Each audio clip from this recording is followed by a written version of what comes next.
Good evening, everyone, and welcome to the January 18th, 2024 regular meeting of the Montclair Historic Preservation Commission. Notice has been given in accordance with the Public Opens Meeting Act by posting a copy of the notice on the first floor of this building and by sending a copy to the Montclair Times, the Star Ledger, and the Herald News. We are being broadcast live on Channel 34 Montclair TV and remotely streamed on the YouTube channel. Would you please do the roll?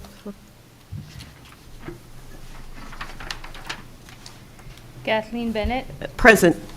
Stephen Rooney, Here. John Reimnitz, Here. Michael Graham. He'll be late. Okay. He'll be late. Yeah. Gerald Sweeney. Here. Oh, sorry. I'm here. Nicholas Giuliano. Here. Janine Bauer. Did you call you? No, I did. I'm also here.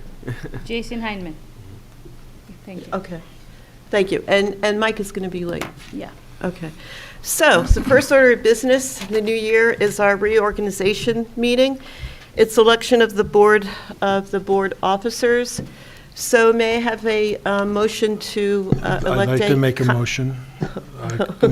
I'd move to re-elect Chairman Bennett for next year as chairman. Are there any other, second? No, I second. Are there any other names out there? No? All right, all in favor? Aye. Okay, thank you. We need to have a motion to elect the vice chair. I have an idea for that one, too. It's Okay. Mike Graham. I would nominate, or move that he become vice chairman. Second. All in favor? Aye. Aye. Okay, thank you. And with that, I'd like to say thank you to Jason for his unwavering support for the past, how many years? I think 8? it's 8 years now. 8 years, Wow. yeah. This is the last meeting, so let's make it a good one, all right? Next is secretary. May we have a motion to elect a secretary? Isn't the secretary Farwa? Yes. But Yeah, we still have to. We still have to make a motion. Okay, I move that Farwa is elected secretary. Second? Second. Steve? All right, all in favor? Aye. Aye, thank you. And then assistant secretary. Would be We- Ms. Talley, yeah. That's Janice, yeah. I nominate Janice Talley as assistant secretary. Okay. Second. Second, Steve? All in favor? Aye. Okay, thank you very much. So we have a lot on our plate for this upcoming year, but it's all good. So at this point, I am going to be removing myself from the room because we are going to approve the minutes in sections. So the first one, Jason will take over to approve the partial approval of minutes from page 2, line 35, to page 5, line 13, and then the resolution for the Label Street Factory local historic landmark nomination. Okay.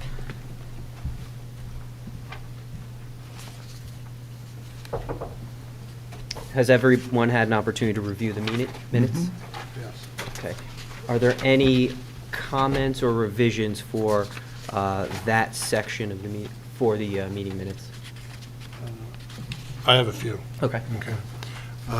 Line 9, page 3. There was, I guess, a question. Ms. Hickey said that she believed 2 criteria were fulfilled. Did she not indicate that all 5 criteria were fulfilled? No, my recollection, it was just the 2? Yeah. Okay. Okay. Then I would go on down to line 16 on the same page and just add something. Again, I believe Miss Adriana O'Toole mentioned that the son of Samuel Crump fought in World War I, and his name was also on a war memorial in Edgemont Field. We should just, since it's a historic sort of thing, we should maybe comment on it. do you have any proposed language you just want to reference a certain section? Let's see, what does it say here? What she mentioned the son of Senator founded the label business. I'd say one of Crump's sons fought and died in World War I, and his name appears on the War Memorial in Edgemont Park. Right. Okay. Going further down, line 33, the sentence reads, "His comments for the 4 identified structures in the report are," I would switch out "are" with the word "were." It reads better. Page 4, line 2.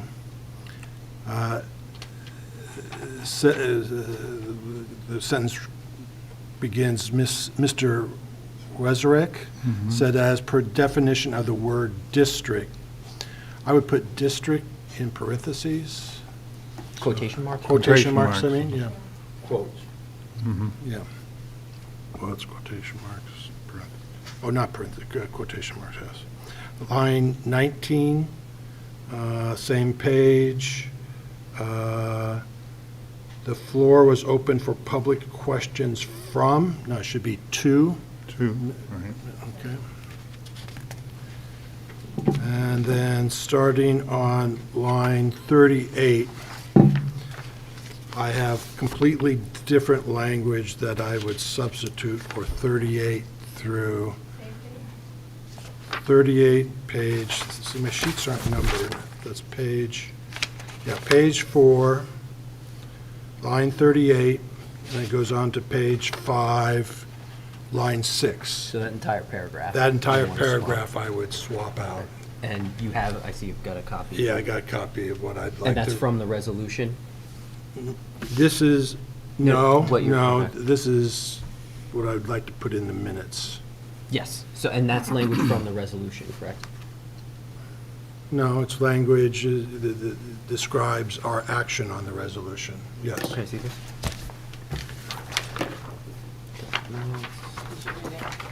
Yeah, that's why I want to see if there's.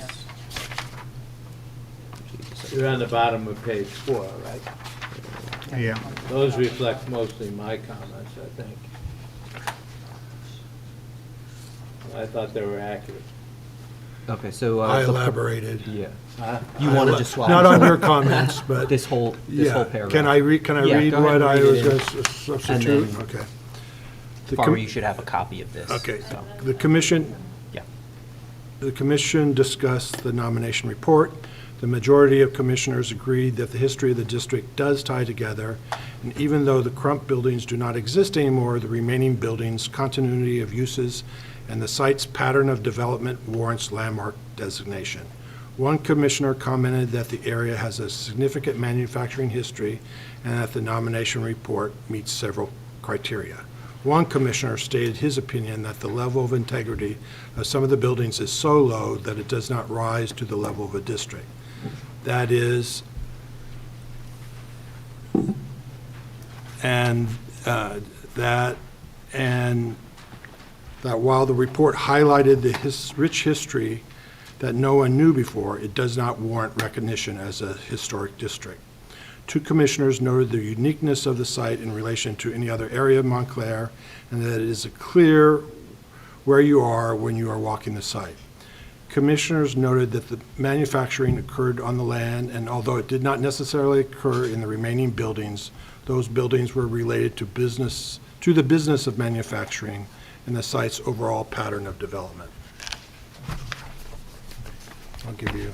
I think the only difference is this, as currently written, reflects the order in which it occurred. So changing it the way you've done changes the order in which the comments occur. We can I put do your, we think- can put your comment first. Yeah, I do think it should make it clear that the majority of the commissioners would, you don't have to have disagreed. They just spell out what they concluded they felt the definition of district was met, and that does tie together, and there's a continuity. In other words, basically the issue, but you have to make it stronger. Right, the way it's written, it seems like everyone's responded to that one comment by me, and that wasn't what happened. So but I think the order should be in the order in which the comments were made. Well, So you okay, have so what one would you, commissioner comment. You can say the rest of the commissioner, the other commissioners, comment, you don't have to mention disagree. You Right. just say felt Say that it satisfied all the criteria.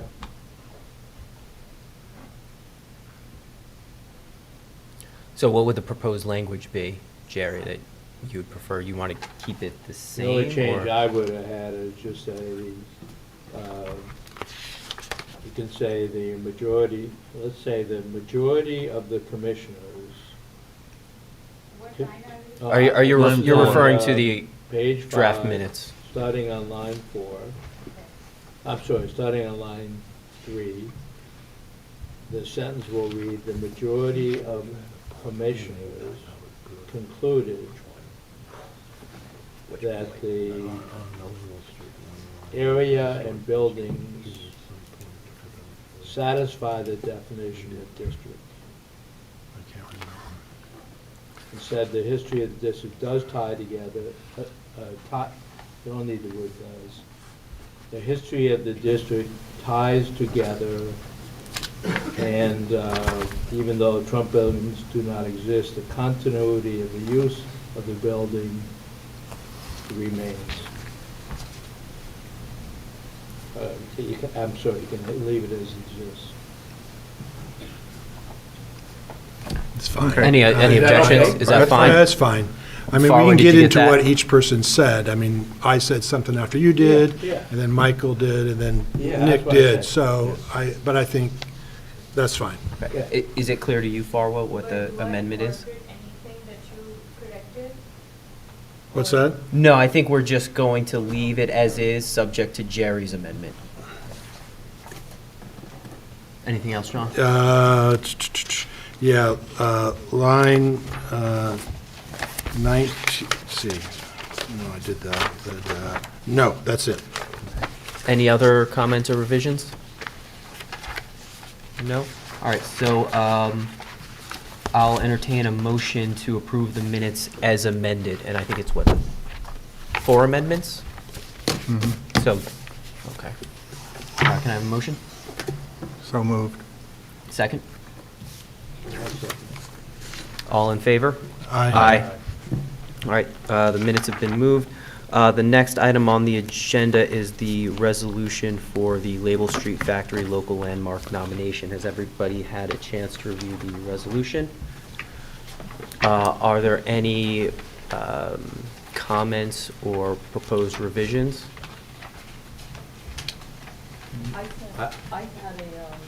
I had a change to paragraph X. Okay. I had to add a couple words for notice and service.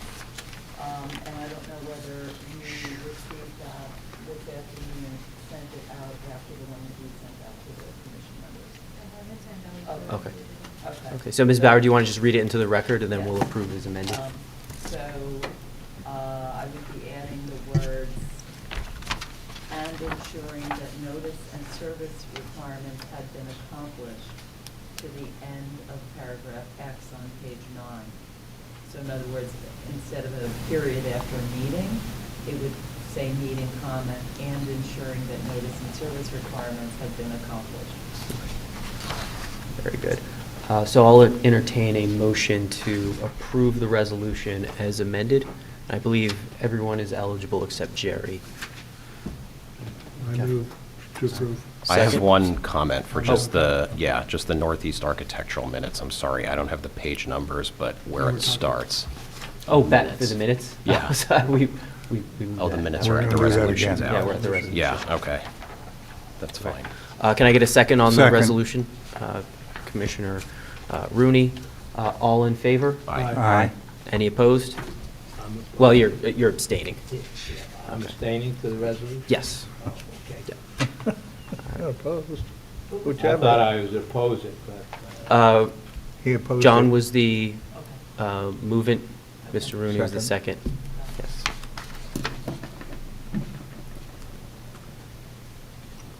All right.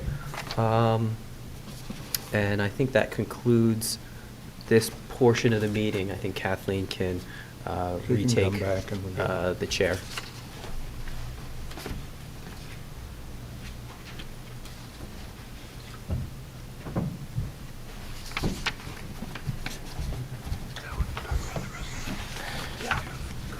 Okay, thank you, Jason.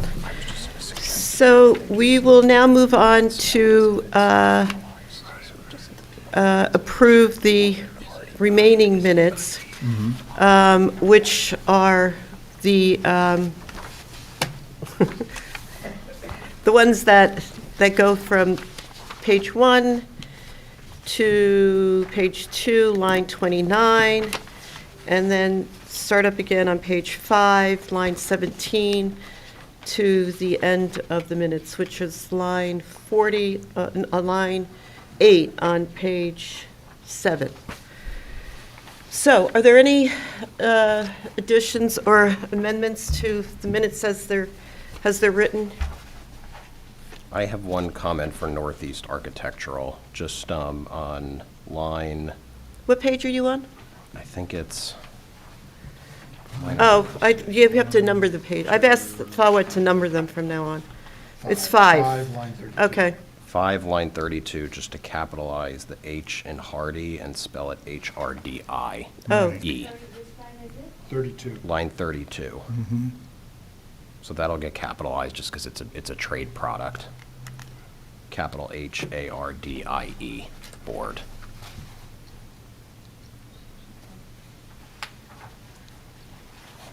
Anybody else with any amendment?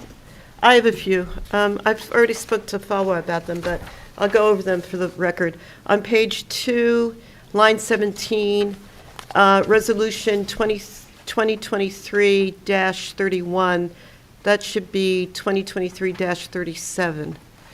The number is incorrect.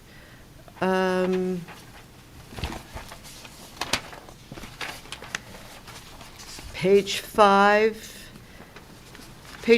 line 28, a signage plan will be submitted separately and is not a part of this application because installing a monument sign would require a variance. I've asked that that be struck because a signage plan was submitted, which was discussed on the next page, number 3, and to add a sentence at the end of that paragraph, which would be on line 5, the proposed monument sign will be eliminated. And then also on page 6, line 30, installation of gutters on the side of the property. I've asked that that be on the side of the house rather than property. And then number 9, installation of a pipe on the property, the same, change it to house. And then the other thing was just line 32. Commission said that the plan is uncleared and not organized, and they will not be able to comment. Just strike due to which and add and either one. The next line, either an on-site review should be scheduled rather than done. And then I wanted to add that the entire commission, thanked Conley and Hickey for their outstanding service to the commission over the last 5 years, because it was their last meeting, and I thought it would be we should memorialize that. I have, I don't know what page it is, next to the last page, line 5 and line 6, you have to decide how do you spell Belgium. Where are you? Here, I've got Belgium and Belgium. Oh. I think it's the second one, That's for North Mountain. North Mountain. Belgian. It's the first. It's It's B-E-L. the first one? It's the first one, not the country. Okay. I didn't know which one. All right. one of those is right. One of them. Any other? No. No? So with that, may I have a motion to accept the minutes as amended? Motion. Second. All in favor? Aye. Aye. Okay, then we move on to resolution, application 2023-39, 208 Bellevue Avenue, Northeast Architectural. Do we have Resolution 7A? That's the one I'm Oh, okay, I'm speaking of. sorry. Oh, sorry. That I was. thought you were moving on to the new business. My apologies, you're right. No, no, no. It's the resolution application 2023-39, 208 Bellevue Avenue, which was included in your packet. Has everyone had the opportunity to read? Any amendments or concerns for that? No? No. Well, if hearing none, would somebody please make a motion to accept the, Motion to approve. approve the resolution? Second? Second. All in favor? Aye. Aye. Okay, so that's approved. Committee reports. We've had a lot of activity over the past month. The minor applications met 3 times. Application 2023-40, the Bellevue Theater was approved with conditions. 2023-45, 415 Bloomfield Avenue was approved with conditions. Application 2023-46, 50 South Park, approved with conditions, and 2023-47 at 614 Valley Road was approved with additions.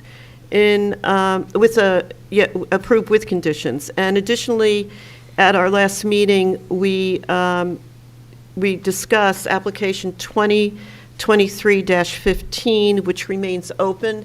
So we need to have, has anything moved on that?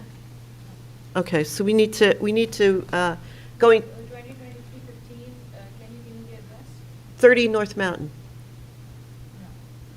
Okay, so we need to address that this upcoming week.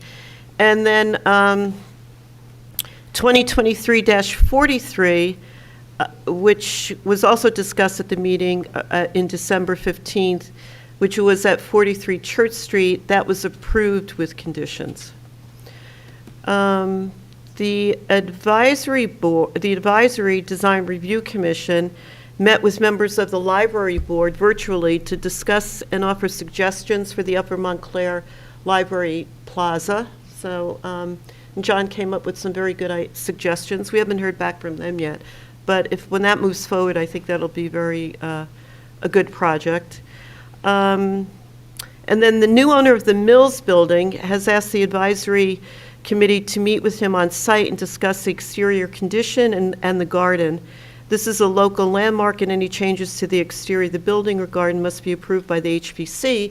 But we're going to be able, we were invited by Mr. Plasek, who's in the audience, and he's invited the advisory board to meet on site. So I just want to ask for volunteers. Okay, John. I think Mike is on that committee as well. Anyone else?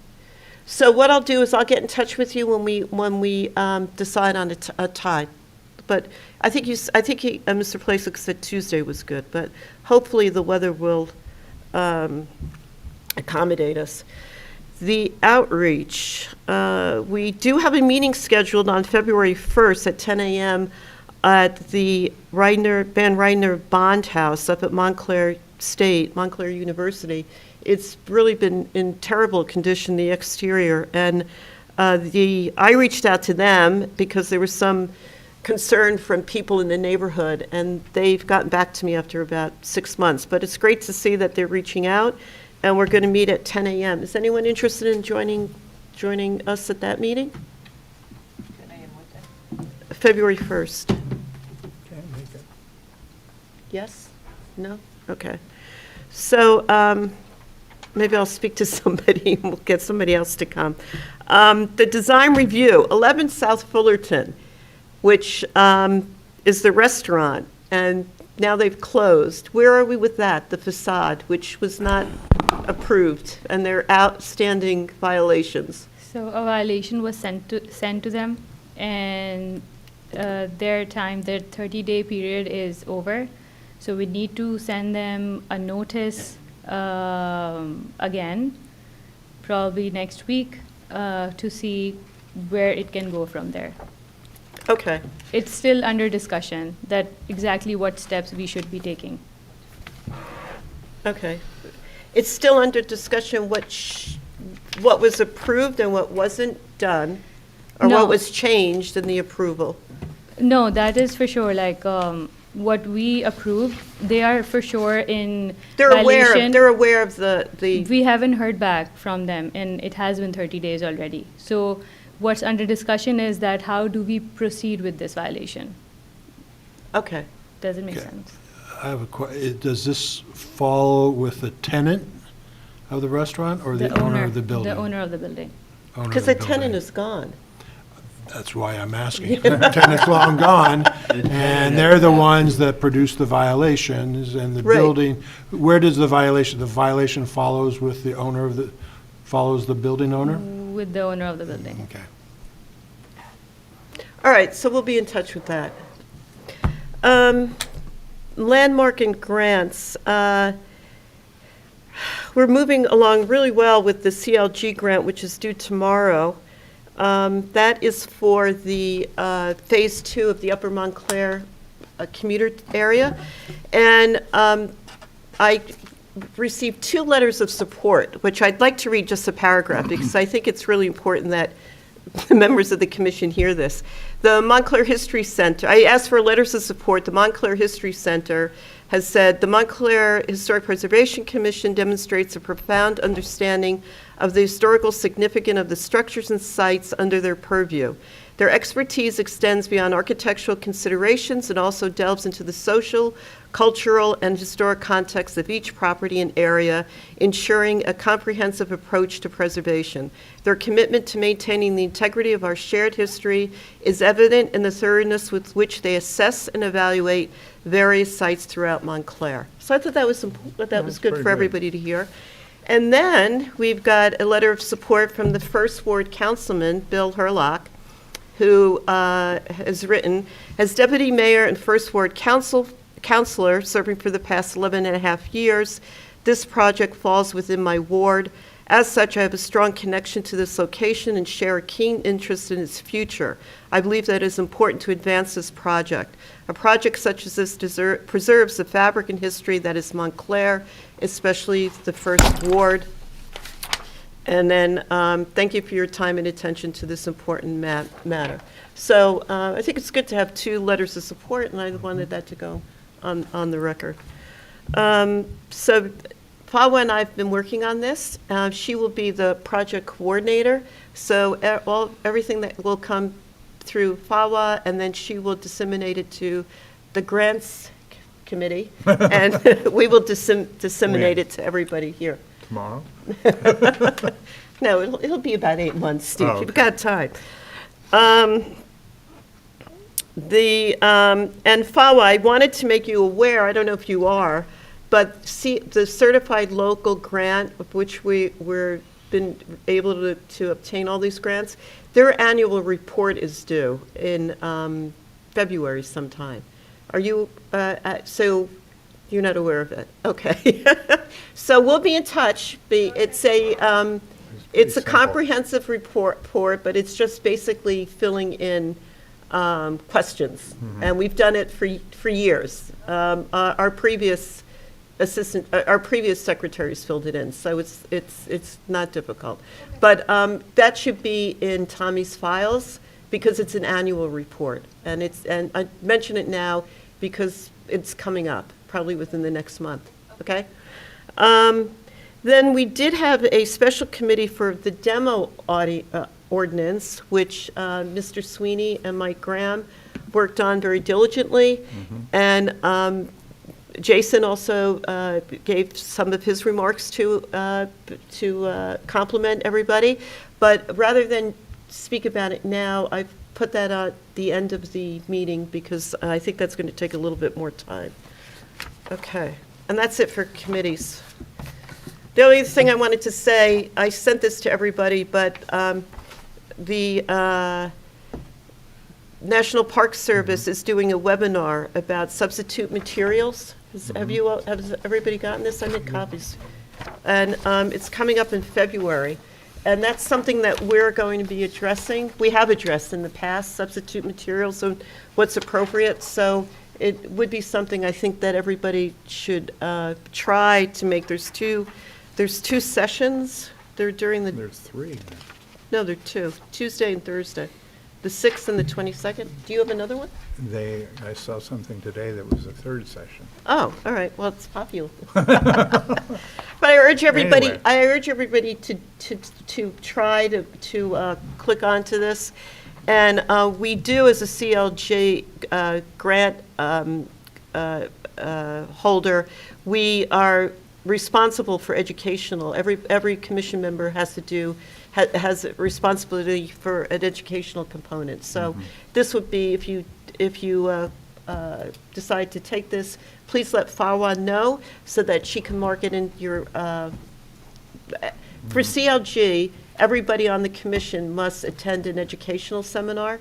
And sometimes we have registration at the state conventions, but, historic preservation conventions, but this would also be eligible. So make sure that you have for each commissioner, that you keep what they attend in terms of education. Okay, so whoever attended will inform you. They'll inform you, right.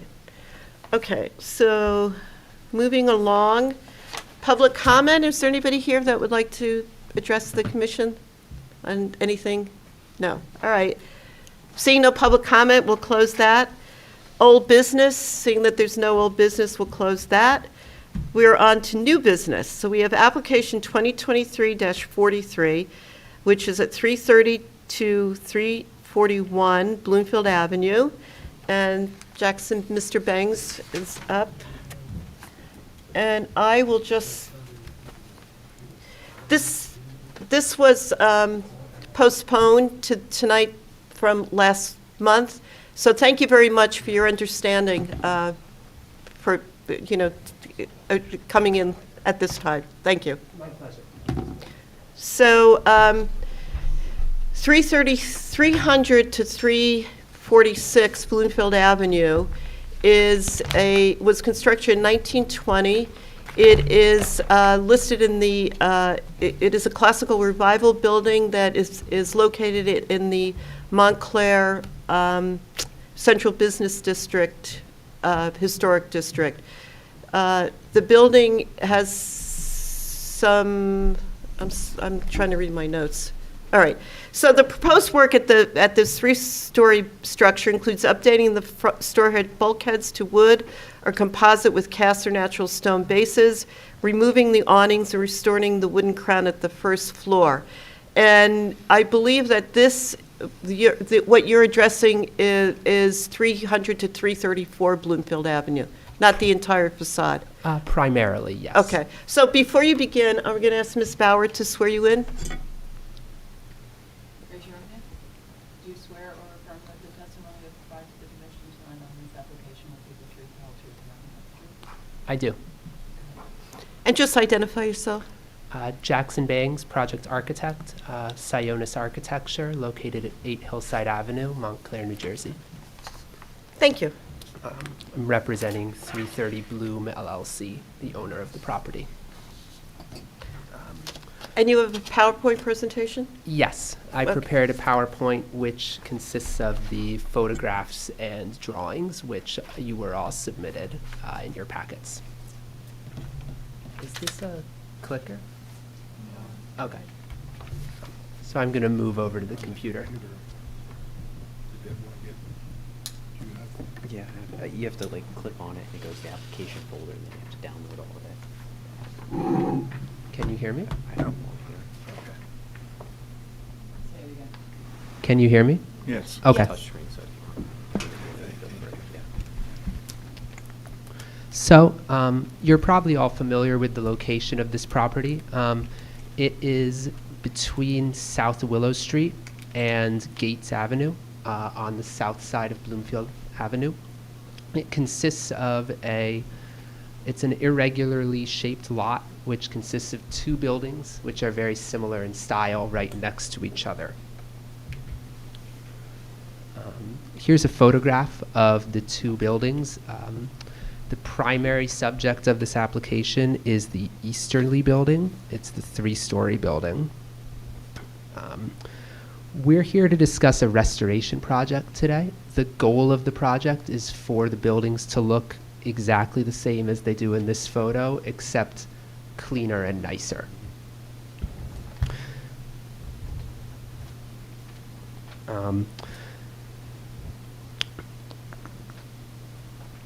So, as you can see, the face brick on the 3-story building is in extremely bad condition.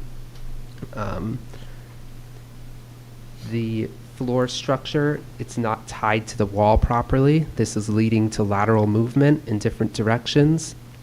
As you can see, there's severe cracking in many locations, including the lintels. There's water infiltration coming through the tops of these lintels. It's leading to severe leakage inside of the apartments. Furthermore, the central column at the storefront level is failing, which has caused several inches of deflection in the center of the building. We believe that it was essentially supported for several years by the iron roll-down security grates that the stores had. As you can see, it's now properly secured temporarily with that yellow post. At the top of the building, the parapet is overturning. It's leaning backwards away from the street. It's at least a foot, possibly further out of plumb. And that is also letting in a lot of water. As you can see, several of the bricks are popping outward, which presented so much potential danger that we erected a sidewalk shed, which you've probably seen if you went by recently. So after doing that, we opened up on the inside of the building in a residence that had become vacant. We noticed a lot of those cracks had telegraphed through from the exterior all the way to the interior. We also noticed that some of the lintels in the building were timber, which is unusual, and that they were not doing very well. So clearly, there's a lot of reconstruction work needed. The building itself is sound, but the facade is not.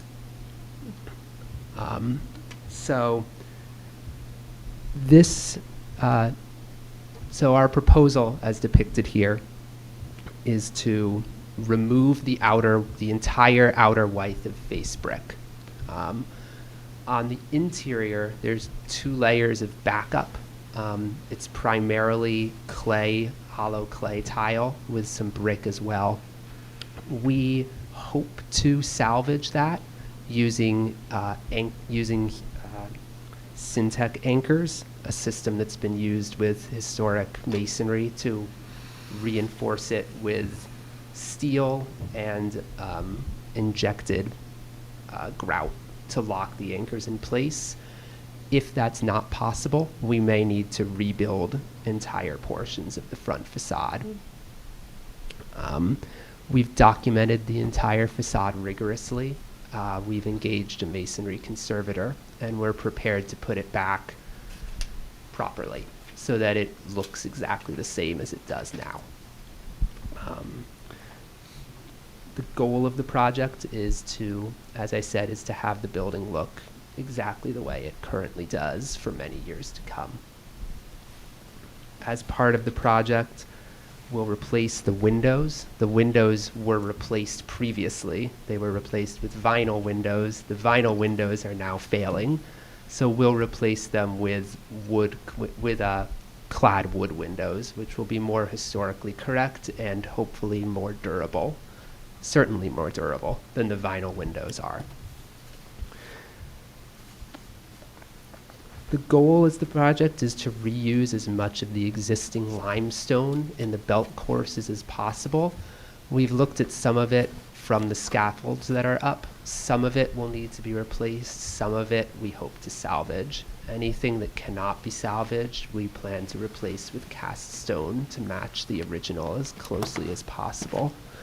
The same will go for the lintels over the windows, which are obviously well beyond repair. When those outer lintels are replaced, we'll also replace the inner lintels with proper reinforced concrete ones that can properly carry the structure. The entire parapet will need to be replaced because it's so far out of plumb. That will be taken down to the roof deck and rebuilt with reinforcement so that it will be more stable than what's there right now, and we'll flash everything properly along the top.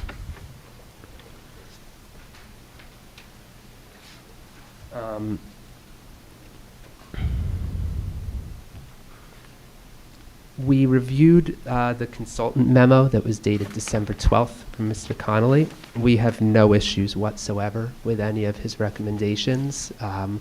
We plan to, as I said, to replicate the existing Flemish bond patterns and all of the brick coursing exactly.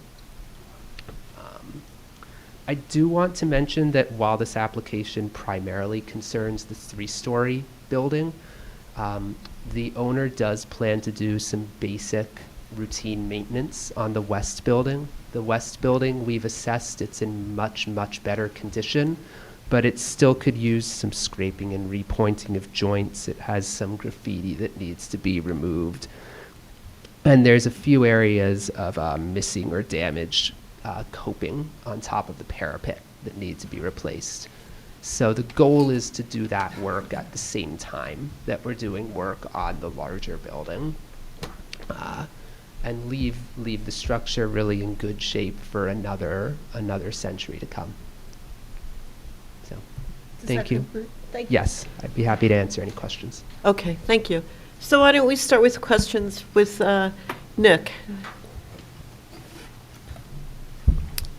Are you guys planning to replace the Juliet balcony railing that's there too? That's actually a fire escape. Oh, okay. So the fire escape is in extremely good condition, actually. I've been out on it myself. That's how I looked at the brick before the scaffolding went up. It's anchored really well to the building, and there's only minor scraping of a little bit of rust and touch-up paint that's needed. It's in very good condition. And the storefront at street level is in The fairly store- new condition? So the storefronts themselves are in good shape. However, the bulkheads are this really terrible rough stucco that was applied. Interestingly, the bulkheads, underneath them, it's framed. It's not masonry.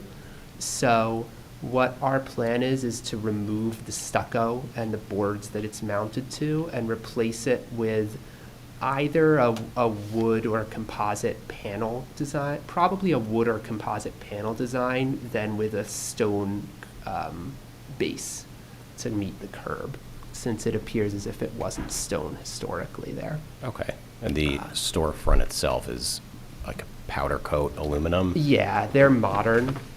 They were replaced at some point in the past. When Okay. they were replaced, however, the original wood transom level was left intact. It has a wood molding with a nice dental pattern. Our plan is to retain as much of that as possible and fabricate replacement parts to continue the pattern where it was removed, such as where the security gates were With before. glass? That transom with glass? It was glass. Right. There's still some glass left. Not all of it is possible to. Some of the stores have drop ceilings now. Some of them don't. We've discussed how it would be really nice to expose some of it, but it's unclear if that's within the scope of the project at this time. Okay. I have no other questions right now. John? I guess you're not showing in the, what I'm looking at here, the work in the building to the west. That's correct. But you're saying you want us to approve it? The work on the building to the west wouldn't be architectural changes, it's really just routine maintenance. So damage I see to lintels and fascia and so on, you're going to leave and just touch up? Is that what I'm hearing? Yeah, any damage to lintels on that building is minor. There's a few areas of decorative terracotta that have, they're a little worn, but there's nothing in dire need of replacement. It's just an old building that looks like an old building to some extent. If I said the lintels were in poor condition, I misspoke, and I apologize. The cornice has some areas Yeah, that that's what could I'm use a referring to, little yeah. work. They're just coping. There's metal coping that a few pieces are missing, just on top of the cornice. Yeah, and it looks like they've wrapped some stuff over the Right. top of the building as Yeah. well. I guess I would, ask, well, that's a question, ask for some sort of written description of the work that's being done Done on on this. the west This, one. on the west building. We can provide that. Okay. We're working on a written description to provide to contractors. Okay. It's all very minor work. It's all, in our mind, appropriate. That address would be That address. 336 or 338? That address, this property is 330 through 346. Right. So I believe the east building is 330 to 334. Right. So that would be 336 to 346. Okay.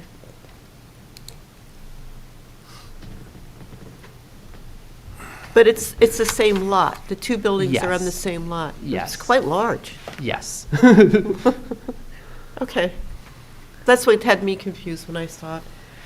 But yes, I think that's important that we get some type of written description as to what There's you're. some nice details on that building. Yeah, Yeah. and we don't plan to touch any of the details.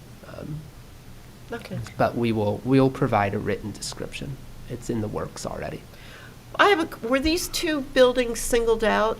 I didn't look them up on the 1982 historic survey. Were they both separate? They weren't. They weren't documented. They weren't documented because some No. of the buildings were not. So Yeah. I was just, they're the same era though, 1920s or is Yeah, that? they don't look like they weren't built at exactly the same time. Right. But they're very similar in age. Okay. Their brick is almost identical. But, yeah. Jason, question? Yeah, my question was, it's interesting you brought up the brick, and that was my question about matching, because you said you're tearing down the facade of the west building, you're going to try to reuse East some. building. No, but- the east building. The east building, The I'm east sorry, building, yeah. You're going to try and reuse what you can, but We're going What to do reuse what we can of the stone. Of the We do stone, not okay. anticipate that Right. any brick will be salvageable. okay. And- And do you have a brick manufacturer that? Yes, can in fact, I have a brick sample that I don't have with me tonight. So we'll we can ask- provide we can it ask- to we the- can ask for that as a Yeah, we condition. will certainly provide you with the brick sample. It is the closest to a perfect match I've ever found. So, Oh, good. yeah. And it'll be close to the west building. Oh, yeah. You won't be able to tell the difference.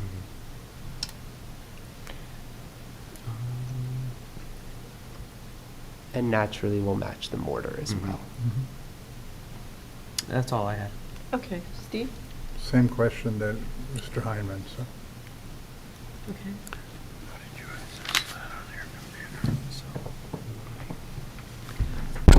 My question, was the bulk of the work done for safety reasons and integrity of the building?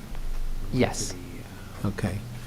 Second, will the building look substantially the same as it was before the work is done? Like I clicked the Yes. links here and Okay.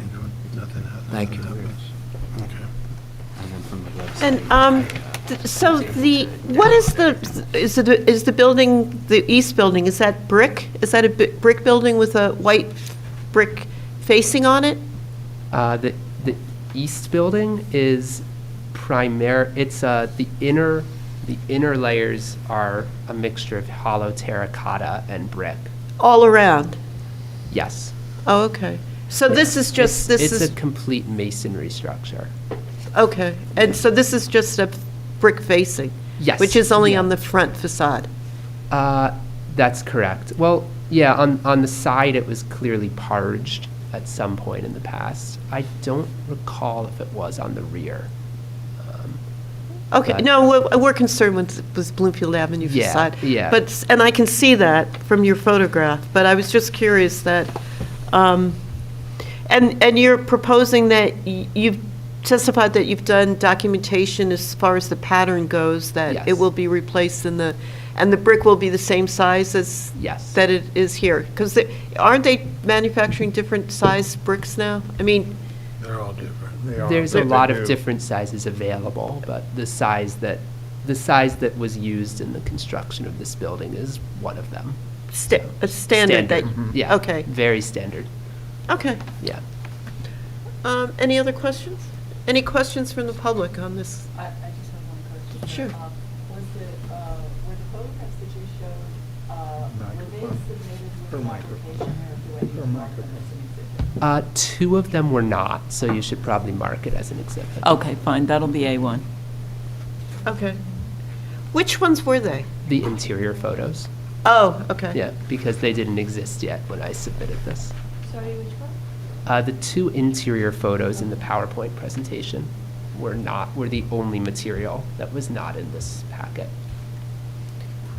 Okay, so before we open it up for discussion, you've addressed the issues that Mr. Conley wrote about on his report Yes, by testifying that you're going to replicate the pattern and the color that's original to the facade.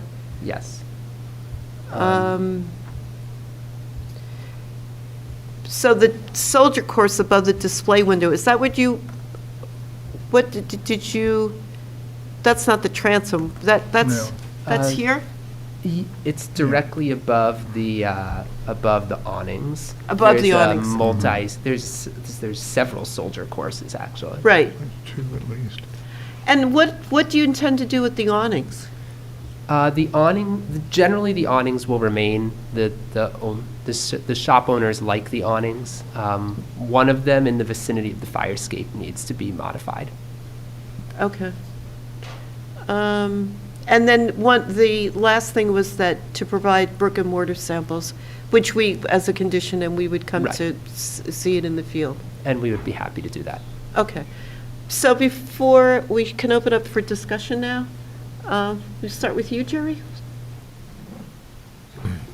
I think, well, first of all, I think I would approve it because it's going to look substantially the same, and you're doing it for structural and safety reasons, therefore it's necessary, and you have committed to replicate the materials that were in existence, so they look substantially the same. To me, that meets all of our criteria. And Steve? Yeah, I think that you're doing a really good job at replicating of what's there. It'll look much nicer, and it'll be interesting to find out what you were going to be doing with the spandrel glass above In the transom. the transoms. I skipped over number 3 for existing conductor heads or corrugated aluminum leaders. Have you addressed those? That's in Mr. Conley's. Yeah, we intend to put back leaders that are similar to what's currently there. Okay. Jason?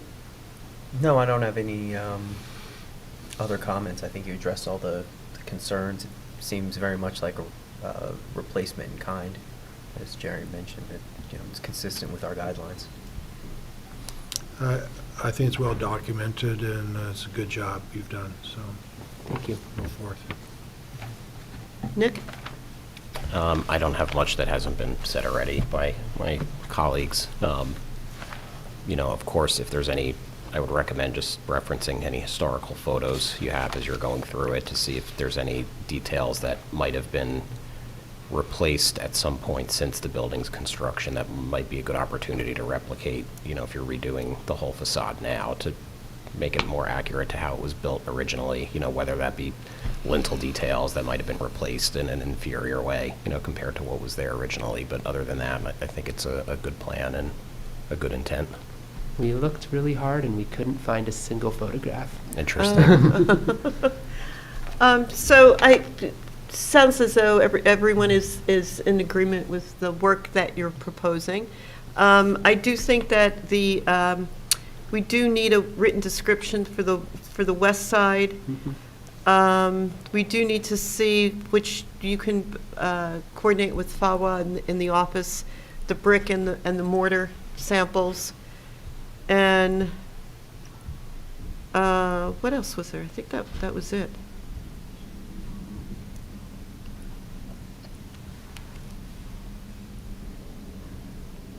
And I think at that point, you'll know with more investigation how many limestone lintels you'll be able to save. What do you? How many do you think?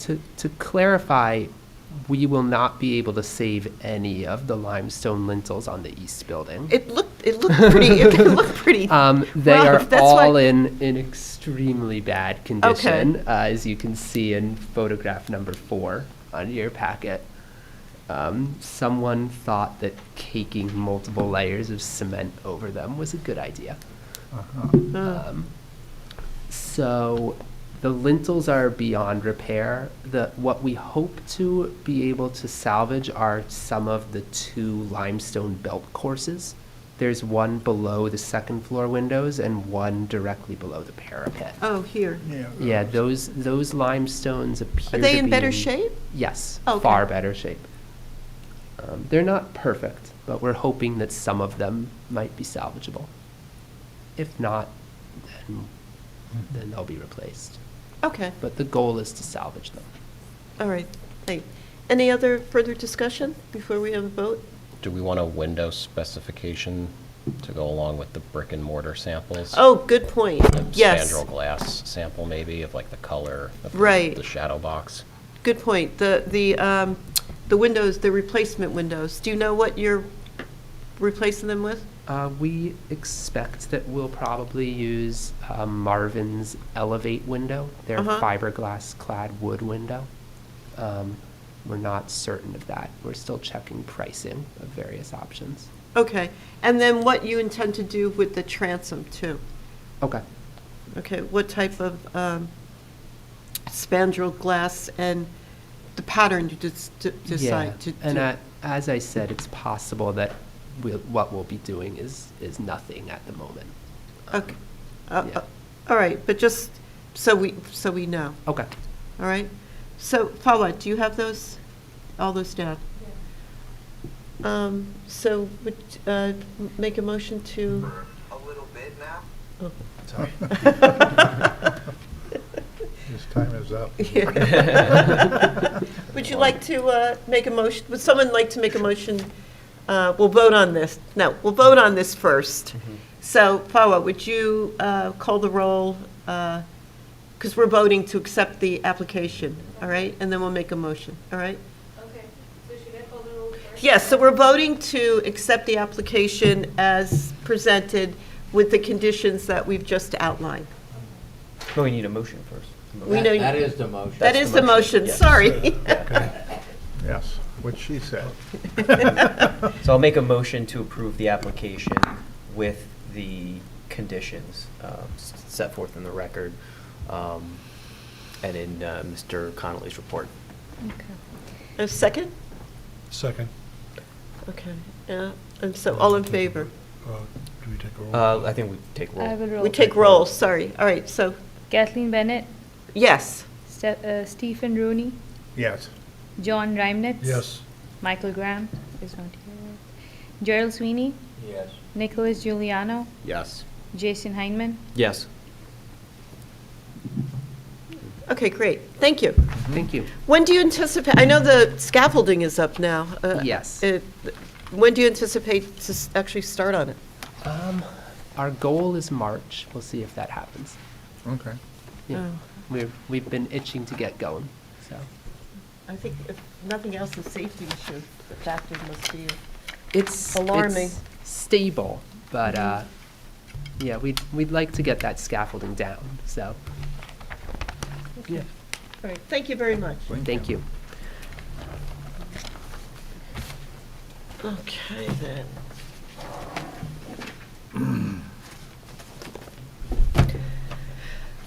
Okay, excuse me. Next up is referral to the Board of Adjustment, from the Board of Adjustment for application 2874, 6 to 13 Erie Street.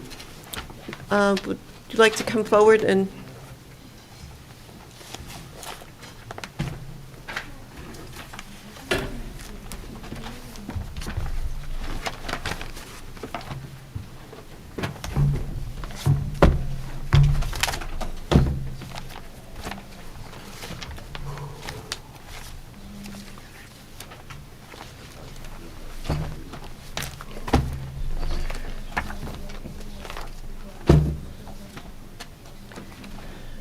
Are you the only ones? What's that? Are you the only ones testifying? Just the two of us, yeah. Okay. All right, while we're waiting to get set up, the subject property is a 1.5 acre lot with frontage on Label Street, Erie Street, and Oak Place, just west of the New Jersey Transit. Property contains 2 separate buildings, including a 2-story former industrial building now occupied by a variety of businesses, and a separate 2-story building that previously contained a restaurant. A parking lot with a total of 73 parking spaces is located on the property and is shared by the various uses on site. The 1993 use variance, a parking variance, was granted by the Board of Adjustment, and to permit a theater studio performance facility. In 1996, a site plan approval and a parking variance was granted by the Planning Board to enlarge the building at 2 Erie Street. In 1996, a use variance to expand the theater use at 6 Erie was approved by the Board of Adjustment. In 2002, an amended site plan to expand the restaurant at 2 Erie Street was approved by the Planning Board. This plan included a total of 81 on-site parking spaces, and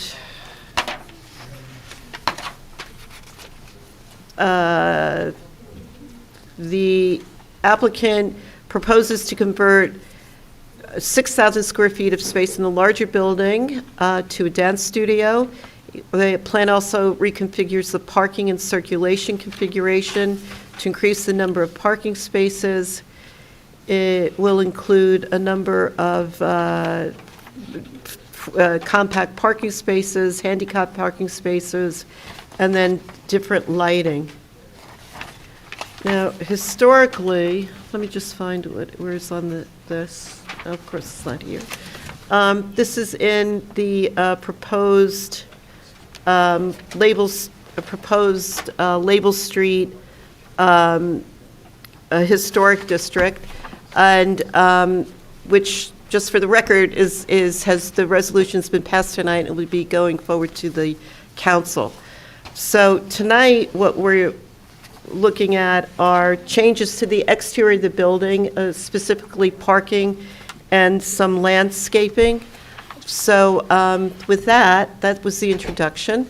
I welcome you two gentlemen. If you could just identify, and Ms. Bauer will identify who you are and what your relationship is to the project, and Ms. Bauer will swear you in. Good evening, and thank you. David Plasek, Chief Executive Officer of BDP Holdings, the managing member of BDP 6 to 10 Erie LLC, which is the applicant. Thank you. Good evening. My name is Alan Horwitz. I'm the principal and owner of a business called Baseline Architecture. I'm the architect for the project. Thank you. Mr. Plasek and Mr. Horowitz, raise your hand, please. Do you swear or affirm that the testimony you provided tonight on this referral from the Board of Adjustment will be the truth, the whole truth, and nothing but the truth? Yes. Go ahead. So would you start with the description of what you're intending to do on the exterior of the building? Yeah, maybe I'll just give a brief introduction as well to the project. You did a great job with it, but I want to add a little bit more context and color. I think I know or know of a lot of you. I'm David Plasek, 11-year resident of Montclair, 4-year.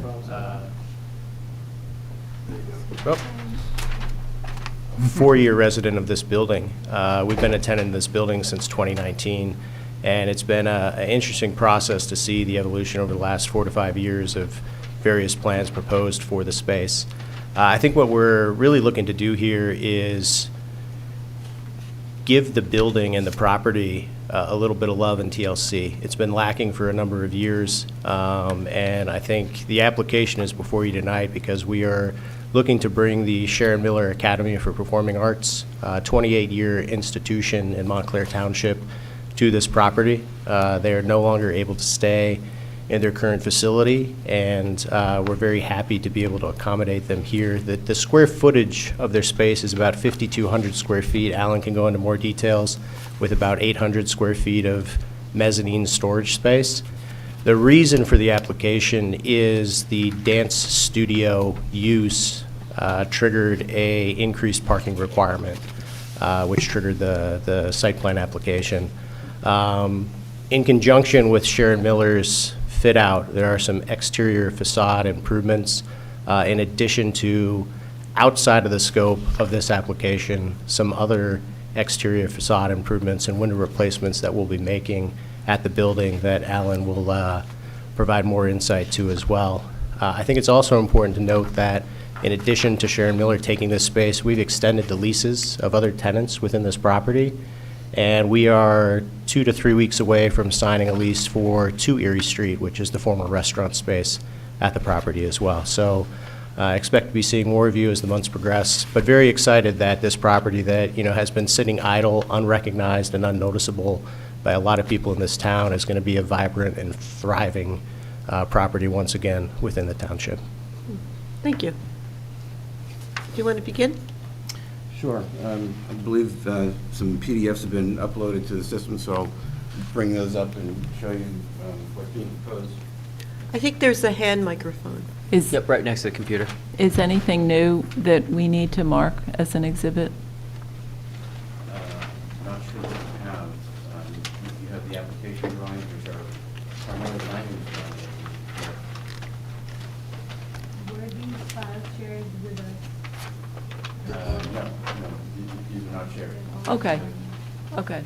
Because, you know, as David said, the application is for minor site plan approval. So the site plan with the language prepared is the primary document. Not on, or you're not speaking to it. Sorry? It's not on. It's not on.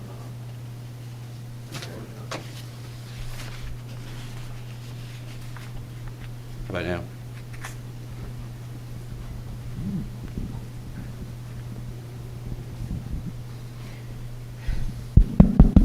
Good? Good to go? Okay. Sorry about that.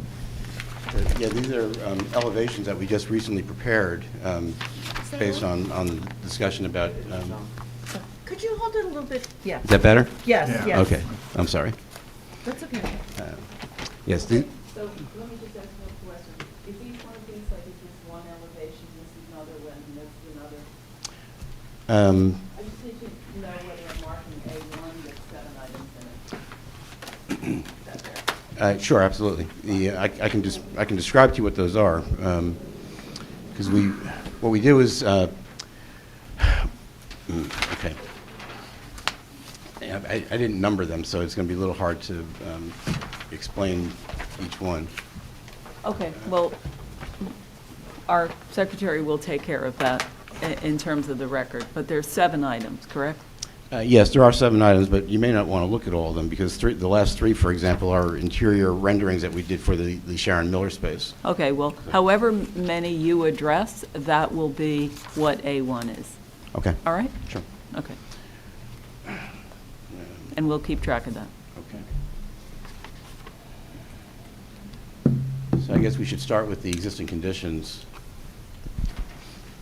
which is this PDF here, which is not fully loading.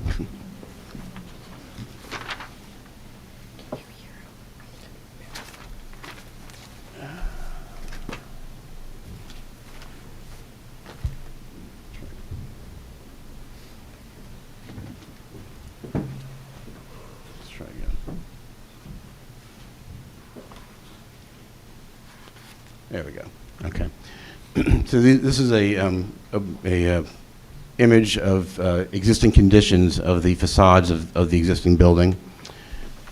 Across the top is the south elevation that faces Label Street.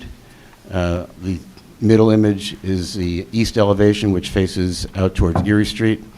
And the right-hand image is sort of a perspective view from Erie Street, looking at the right-hand side of the building and the central area of the building. And then the lower image here is the west elevation, which faces Oak Place. This is the, oops. What happened here?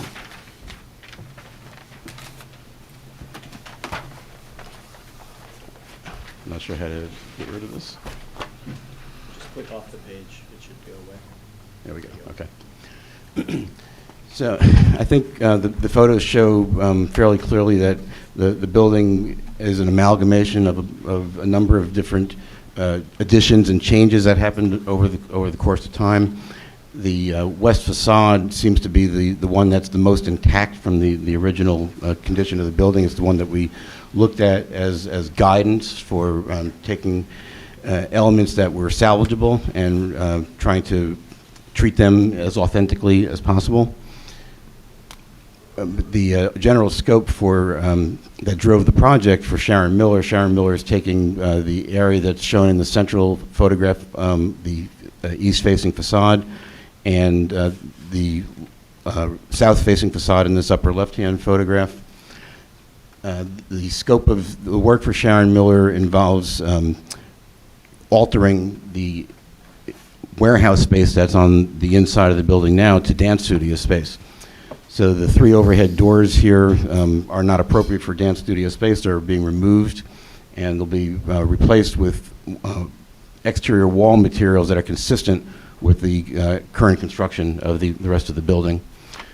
These 2 exit doors actually remain. They provide a secondary means of egress for the dance studios. And then here on the east side facade, the existing windows that are towards the south corner are remaining in place. This existing door is not in a good location that supports the circulation for Sharon Miller's internal operations, so that door is going to be removed and replaced with a window to match the 2 existing ones. And the window to the right of that is where the front door to this facility wants to be. So that window is going to be removed, and we're going to install a pair of double doors there to provide the main entrance to the dance studio. On the west side here, kind of an interesting condition where the tenant's demising wall falls kind of right in the middle of this overhead door to the right. And our intention is that, come on, what's going on here? Please. No, we're not interested in upgrading, thank you.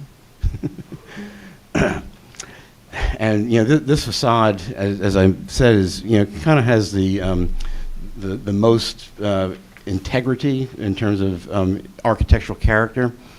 And we know we have to remove the overhead doors to make the interior space appropriate for the dance studio fit out. So the intention is to remove the overhead doors, excuse me, add new materials to reproportion those openings to balance them out with the existing windows that are remaining, and create new windows in the area for this area where the separation wall is going to fall. On the right-hand side is going to be Sharon Miller's office herself, and on the left-hand side of that wall are going to be office space for Dave's headquarters. And we have a elevation drawing that shows those new proposed windows and treatments, which I can move to unless there's any questions about this. I have a question. In the planning memo, on the photographs that were on the planning memo, is it the space that you're looking at on the top left? Is that this? Sorry. Is it this? Is it this space here? Yes. Okay. Which is the south? Isn't that the corner? Yes, it's a south facade. Right, okay.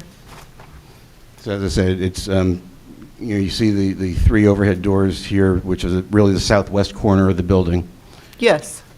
and the two existing pedestrian doors. Okay, thank you. Sure. So let me close this PDF, and I'll open the PDF that we have where we show the proposed changes to these elevations. Oh, can I interrupt you just a minute? I just, for the record, make notice that Michael Graham has arrived. He's one of our commission members. Should I wait till the end of the presentation? No. Sorry. Yeah. Okay, sorry for the interruption. No problem.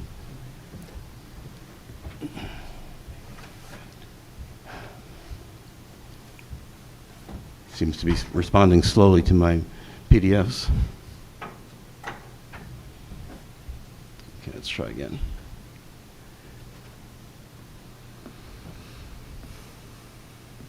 There we go. Close that so we see the whole thing. Okay. We used, as I said, the west elevation to give us guidance for how to treat the rest of the building, since that's the one that has the greatest amount of character and authentic elements from the original building. And in the top image on this PDF, you can see the existing condition of that facade. Again, you see the two different size overhead doors here on the right. We have a couple glass block windows on the first floor and some vinyl double hung windows above them. In the main part of the brick facade, there are really very nice arch-top masonry openings that are infilled with very bad vinyl windows. The windows don't fill the masonry openings, and they are patched in with additional vinyl siding to kind of fill in the gaps between, I guess, whatever windows they had on hand at the time and where the masonry openings was. So our proposal is to remove the poor quality and inappropriate materials to the character of the building and infill the full masonry opening with new aluminum windows that are much more substantial and certainly more in keeping with the facade elements that are worth preserving. Similarly, on the non-brick portion of the building, we're removing the overhead doors, infilling those areas with like materials from the existing wall construction, matching the concrete coating that's in that area of the building, and then we're going to repaint that whole facade to give it a uniform, organized, consistent appearance.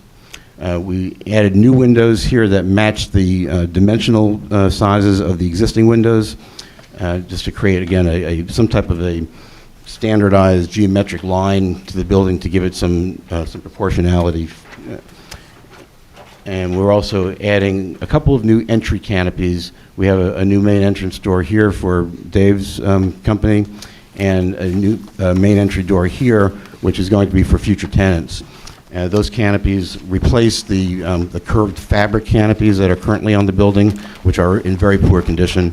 And these will be metal canopies with tie rods back to the main facade, and to give it reinforce the industrial and warehouse character of the building. On the bottom of the sheet, you can see our material swatches, the existing brick of the main facade, kind of a light gray, warm gray paint color that will go over the existing stucco treatment. We selected this color to make it compatible and tie it into a lot of the light gray tones that we see in the mortar of the existing brick. Here's a picture of what the design intent or basis of design will be for the canopies. Very slick or I should say streamlined metal canopy with tie rods that support it back to the building, and some black colored aluminum frame windows to replace and infill where the older inappropriate windows are going to be removed. That's the west facade, I believe. Let's see if can I scroll down? How do I scroll down here? Bar that's over there. Yeah. Okay. This is page 2 of the PDF. This shows the south-facing elevation. Again, on the top is the existing condition or what's going to be demolished. This is the elevation that faces the parking lot that separates this building from the restaurant building at the other side of the property. There's an existing canopy, which is also in generally poor condition. It's kind of listed to port, as you can see in the drawing, and the roofing materials that are on it are of poor quality. The intention is to remove that canopy, repair and restore the facade, including the parapet wall that is broken at the end, at the corner here on the Erie Street side. So continue and replace the parapet, paint the facade, because there's no brick on this facade. This is all just a stucco plaster treatment over whatever existing materials are used for the exterior wall.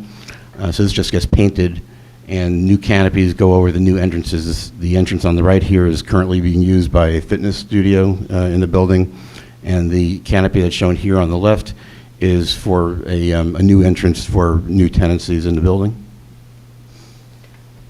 Are you replacing those windows too, at the top, that top line of windows? Yeah, selectively. There's some glass block in some of these areas, which again is not in great condition and not really consistent with the other character imparting elements of the building.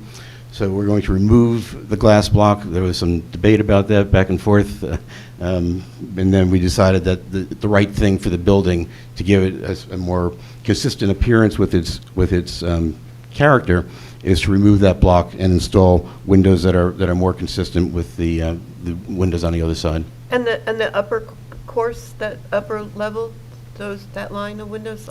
Yeah, this is a partial second floor of the building. We grade it out because it's set back very far from the main facade. It's probably a 30 or 40-foot setback. So we see it obviously in the elevation drawing, but you have to be very far away from the building to see any hint of that if you're actually walking around the property. Those are existing double-hung windows, which are in, I would say, fair to average condition. And at the moment, they're out of scope. There's no intention to address those at this time. Do you have a picture of those, of that facade? I mean, it's here. I believe this is it, right? Yes, Yeah. that's correct. Right. Bottom picture. Okay, that's this one. Thank you. Okay. And then there's one other image in this PDF, which I'll scroll down to. This is the south facade that we were discussing before. Again, the top image shows the existing 3 overhead doors, and the proposal here is to remove those doors, replace the material, and infill the openings with like materials for the current existing wall. We're going to include 2 clear story windows at the top of those masonry openings to provide some natural light into one of the dance studios that we're building for Sharon Miller. And also on the right-hand side, you see this is actually kind of a composite drawing, because these are the 2 existing exit doors that are providing second means of egress for the dance studios. We're going to cover them with a new canopy and also provide a railing and a ramp to make an ADA accessible exit pathway from those studios. They're raised up above the grade of the parking lot because we're doing a specialized flooring treatment for the dance studios. It has a sandwich that lifts it up high enough that we need to put in a small ramp to return the exit pathway to grade. The middle drawing here is the east-facing elevation, the existing condition. Here you see the 2 existing windows on the left, the existing entry door, and another existing window to the right of that door. The glass block that sort of wraps around this existing door that's in the corner of that facade. Our proposal is the next drawing down, which shows the 2 windows on the end remaining. The existing door being removed and replaced with another window to emulate the 2 existing ones in terms of dimensional size and configuration. The new double door entry for the dance studio, and on the right, again, taking out the glass block, replacing it with a similar window to the new ones on the Sharon Miller side, again, to just try and establish some degree of balance and visual consistency to the elements. New canopies over Sharon Miller. This is too small to see from where you are. We have the Sharon Miller refers to the organization as SMAPA, the Sharon Miller Academy for Performing Arts, and their logo is shown on the fascia of that canopy. Can I just ask, Annette, you just said it's to the east facade. You don't mean that it faces Erie Street. This is still the continuation on the parking lot. No, this facade, this lower drawing that I just described is the east-facing facade. This faces out towards Erie Street. Oh, it does? Yeah. Okay, all right. And then again, at the bottom, you see the material swatches for the gray color paint. Again, there's no brick on this facade. This is all just a parged over stucco type cementitious finish. So we're just going to paint it. Do you have a picture of that? A current picture? Not in these PDFs. Okay. Okay. I can probably Back to find. the first PDF that you showed, it's the center picture, top center. Yes, that's right. Thanks, Dave. I can close out of this unless there's other questions about it. Do we have these PDFs? No. No. Yeah. Okay. Are we going to get them? Go back to the. Well, we have to, these are Yeah, recommendations. it's a little shadowed and hard to see, but the center picture here on the top shows the existing condition of that facade. And you said the plan was to paint a portion of it? We intend to paint all of it. You're going to paint all of it? Yeah. Well, I guess color's not our purview, so, okay. Well, it's kind of a battleship gray right now, and it's splotchy, it's not consistent. And in the other PDF, I showed a paint swatch that is proposing a warm light gray that picks up on the gray coloration of the mortar and the brick. Oh, the mortar, and the so you're going to be painting over the brick itself? No. No, Brick- okay. Brick is stays. staying, okay. The only thing we're going to paint is the stucco finish. Got it, okay. So before we start with questions, I was just trying to, ascertain which facade we're looking at, because even if I were to come up there, I could see that, oh, Paul, you have some pictures? Oh, that's great.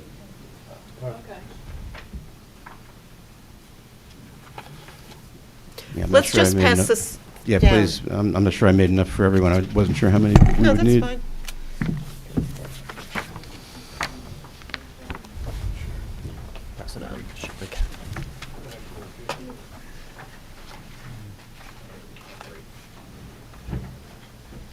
Oh, I see. See, this is, I was afraid it was the 1907 building.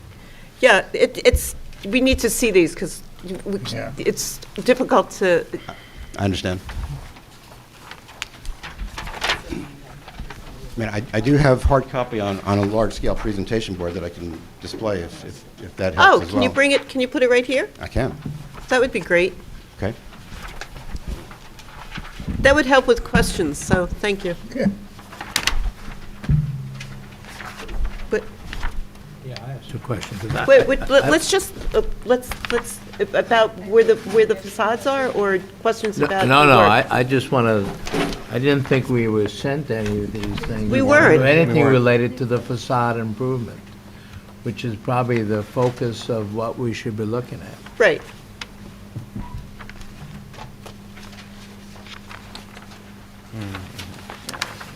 That would have been helpful to see.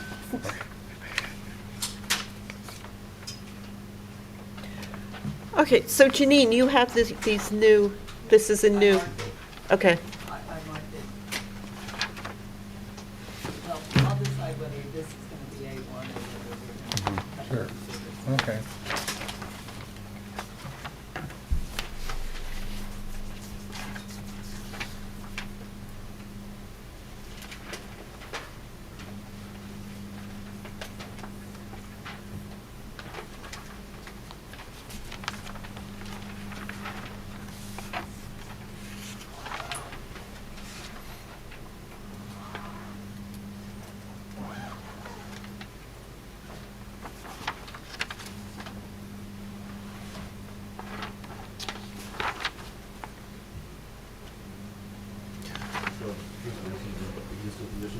Yes, that's great. Thank you.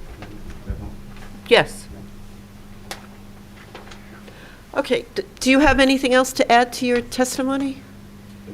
No. Okay, so then we'll open it up for questions from the commissioners of you. So, Jerry? Mine is part of an observation. The descriptive materials we received describe the project as only interior redesign to convert it for a use as a dance studio. So I don't think that I'd seen anything relative to the exterior, but you've described the facade improvements. The facade improvements, could you list all the things that are going to be visual, that can be seen from the outside, so we know what all the improvements are?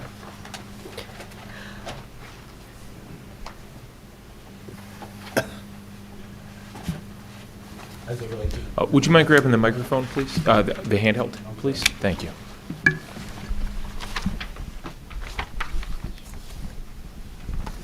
Do you mean as they relate to the dance studio project? Yes, No, we were as it sent relates an to the facade, the facade. What we have to now give recommendations to the zoning board. So we're really not concerned with that's why when I read this, it was all about the interior. That's why I questioned what we were actually going to be looking at, and it was a facade, and it turns out that it is a facade. So you need improvements, and so what Mr. Sweeney is asking is a line, So, a listing. a list, yeah. Okay. No, I'd have to say, our jurisdiction relates to what's visual or can be seen from the outside, not the inside, which is the bulk of the materials. Actually, I think all the materials, the plans we have are all interior renovations. I don't think we had anything exterior. But now I just need to know what it is. It looks like it's a substantial improvement. Now we need to know what they are. Would you like this as a guide? Yeah. You want to borrow it? Well, no, I'm familiar with it. Oh, okay, all right. I just thought you might want it while you were speaking, No, so. no, I understand the question. Yeah. And I'll say that the exterior improvements are related to the interior fit-out work that's being done. So the door replacement that I described on the east elevation is related to the interior renovation for the dance studio project. So on this elevation right here that I'm pointing to, this is the east-facing elevation. The scope of exterior improvement for this facade is replacement of that door, the existing door, converting it to a window, replacement of that window, converting it to a door, and then painting the facade. I mean, is it fair to say that what you're proposing is essentially outlined on A600, A601, and A602? Yes, I believe those sheets are It's got the they existing show the and scope of the project. proposed, right? So it's all just what's listed here. Okay. Thank you, yes.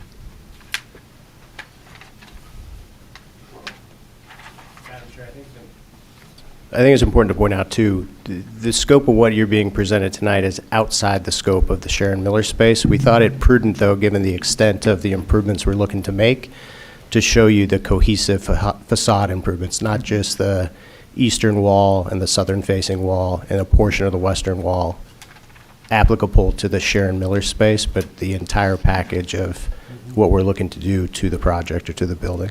Okay, thank you. So, with respect to that, and it might be more of a question for Farwa and Janine, since this is a zoning board application, and, you know, basically what we received beforehand is what I assume went to the zoning board. It was all just the Sharon Miller portion. How do these facade improvements fit in with the application that's going to be before the zoning board? I mean, is that part of that approval, or is this just conceptual, what you're looking to do down the line?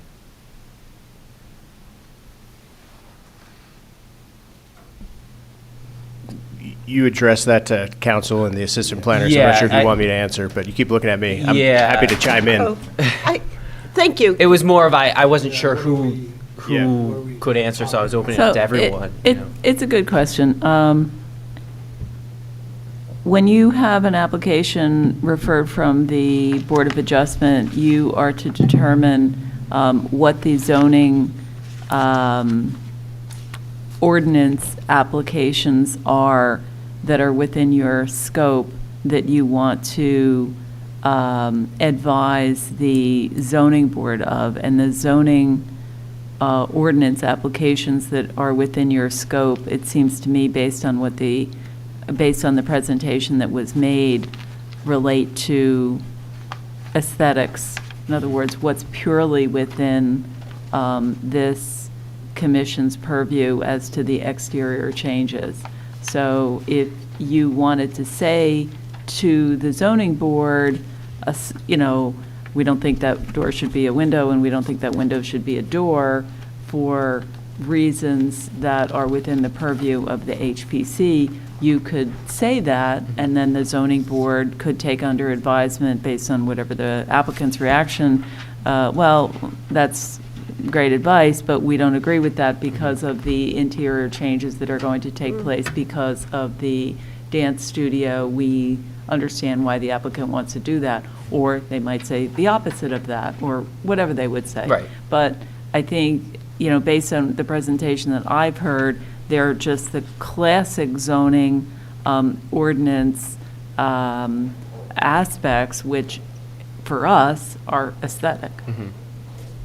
That's what I'm getting, because Yeah. we're not commenting, unless you want to comment on the reason, and I think the sole reason that you testified that they're before the zoning board, which is the increase in the parking requirement. That's correct. Okay, so that's That's what, yeah, I That's wanted it. just some clarification, because, if this is all brand new, I didn't know if you had intended to even show this to the zoning board, or if they were just looking at the parking, the interior, and whatnot. Yeah, I think it was really supplemental. Okay. We were advised that we're going to appear before your group this evening. So we actually kind of spent the last week assembling these materials to give you an understanding of what the scope of the project is going to be. The application before the zoning board is really specific to the increase in parking that Dave described in his opening statement. Okay. But in terms of the project as a whole, this is all getting done. Once you get the zoning board approval, you're getting permits for everything. Okay. Yeah, that's the intent. Yeah, and just to clarify that, the application was triggered by the building permits for the Sharon Miller space. We have probably 3 successive sets of permits that will be submitted in the coming months for the rest of the improvements, but Sharon Miller is under a time frame, under the gun, as you say, to get this done as quickly as possible so she can get into the space before she loses her existing home. Okay. Okay, so Jerry, do you have any other questions? No, I would have comments on it, but I just want to make sure that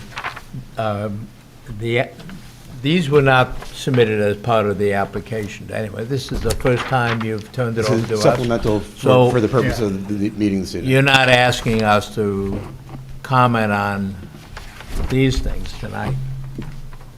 No, we are. We are. Well, Yes. yeah. No, they're asking to do that, or are they asking, the application, I was told, we're only looking at the interior use, which... But that's not what we really I need know, to that's focus what I on, said so before, it's just not this. ours. Let's just And the focus on parking this. doesn't seem to be ours either.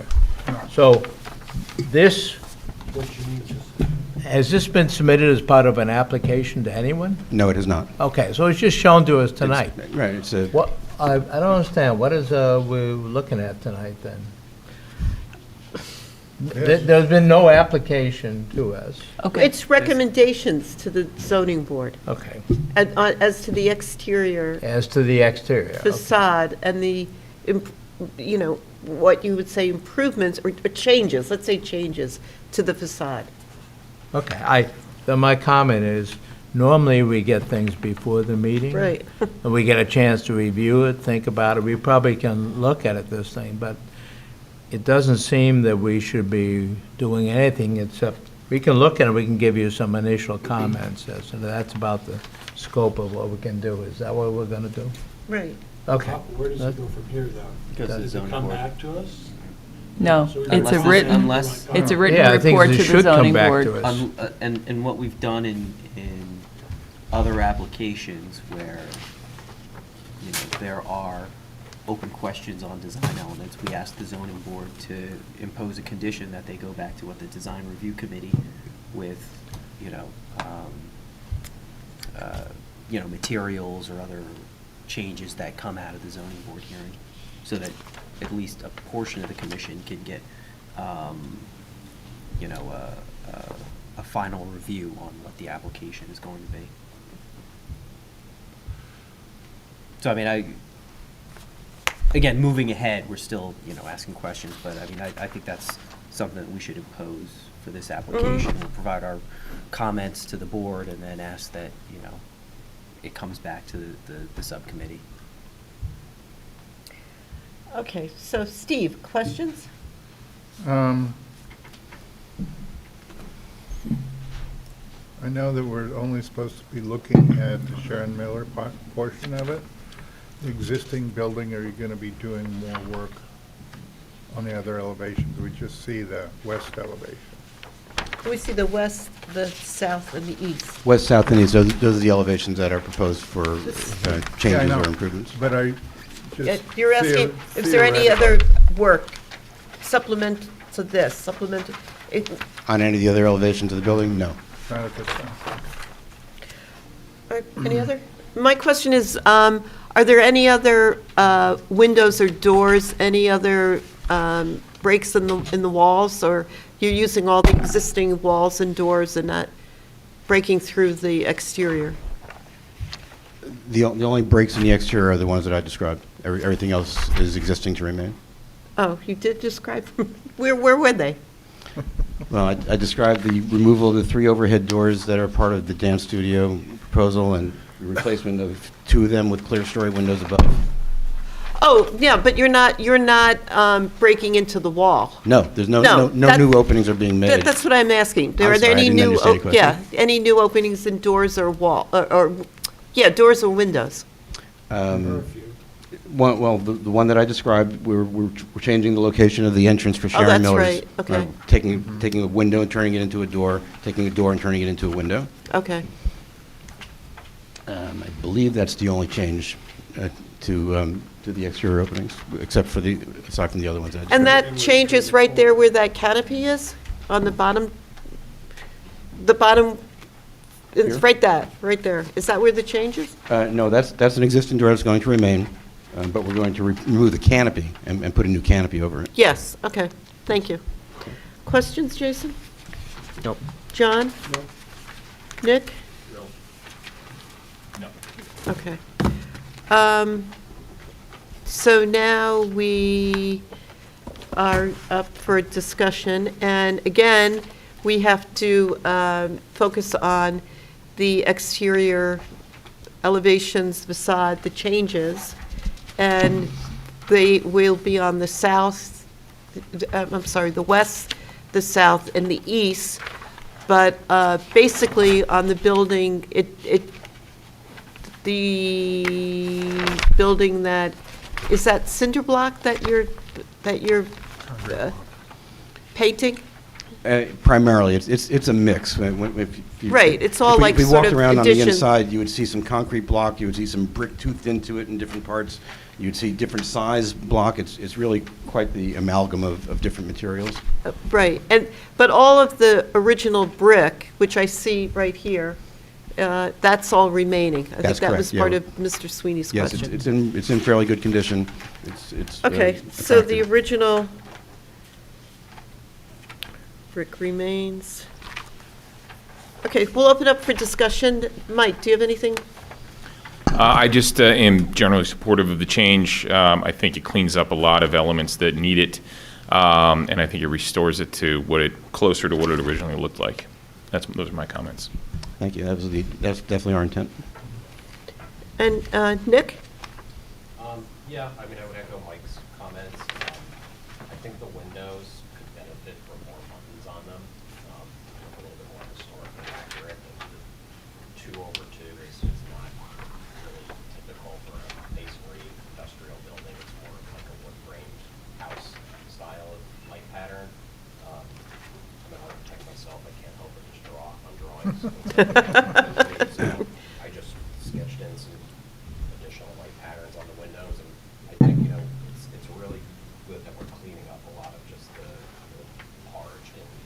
southern portions of the building, but once they are all cleaned up, it just becomes gray, you know, it can't help but look a little plain, and maybe some additional ones in the windows would punch it up a little bit and maybe make it look a little bit more, similar to the Montclair Brand Company building, things like that. It's like more of that industrial feel. Industrial, more of the neighborhood, okay. But generally, everything else brings it back more to what that district, these buildings look like when they're originally built. So it's a lot of improvement. Thank you. John? I'm also generally supportive of this. I think it's all really great. And I think the new windows in the brick building to remain, that's a big improvement. I would tend to fill in those two big garage doors on the right with brick and not with stucco. I realize it doesn't match the stucco right next to it, but there's the brick in the facade. I think to add more stucco to this building is not necessary, even though you're trying to make it all look the same. I got it. I'm not, when I see these perspectives, where's the perspective? This perspective looks a little deadly to me because it's all stucco gray. I think the more that you could break up the facade in some way, it would be an improvement, but there you go. Yeah, I think there's a landscaping plan that's going to Help that a detract little from bit. the gray facade, yeah. So I would, again, that's my suggestion for those two doors, that instead they just be filled in with brick and not with stucco. Brick to not replicate, but, aspire to the brick to the left. That's it. That's all my comments. Jason? No, I don't have any other comments. I agree with Commissioner Giuliano and his comments about the windows. I have a question. The landscaping plan, is that something that you have? We're preparing it in anticipation of the zoning board meeting. We don't have that tonight. Would that be something that maybe you'd come back to for the design review committee just to look at? If that's your preference, sure. Okay, I think that would be a good recommendation. Steve? No, I think this is going to be a great improvement to an invisible building. And echoing Mr. Reimnit's comments, maybe changing the texture of where the garage doors are into brick, mimicking that there is a brick building there. I think that'll really work nicely. So, good luck.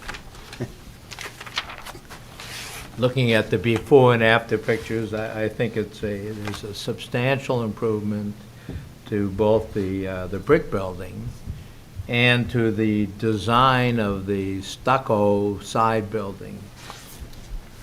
However, it would be certainly the preference if there would be some kind of effort to make the stucco building look like it's part of the other building. Right now, it looks so different. It was an add-on. I understand that. We can't ask you to do it, but that's the only thing. The overall design is an improvement, but the appearance of that stucco building is less than thrilling. No disagreement. Those are my comments. I should have asked this in questions, but now that I'm actually looking at the picture here, the railings that are on the top, on the roof, what are they for? Oh, I'm sorry. Those are temporary safety railings for the new roof that's being installed on the building. Oh, but so those will be removed? Yeah, they're not permanent by any stretch. Okay, and then maybe one suggestion we would have, which is a suggestion we normally do, is to clean the brick, which is something we would recommend that Sure. to the zoning board. Yeah, I think the brick would benefit from that for sure. Right. Okay, great. So any other, no comments? So the comments then that we were going to send to the zoning board was that we're generally in agreement with the changes, the improvements that they're making to the building. We'd like to see a final windows and the doors, windows and and there are different types of windows. The idea of putting more muttons into the windows on the, within the old brick building itself, and then to see what's actually going to happen with the garage doors, with the infill with the garage doors.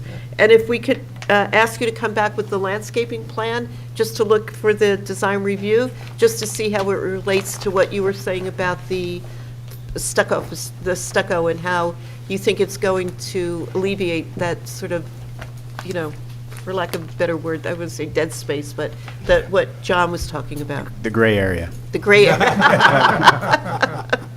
The blank walls. Are there any other recommendations to the zoning board? No.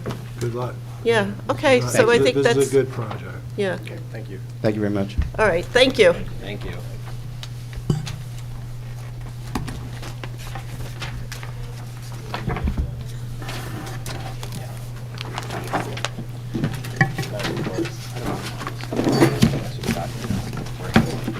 Yeah, yeah.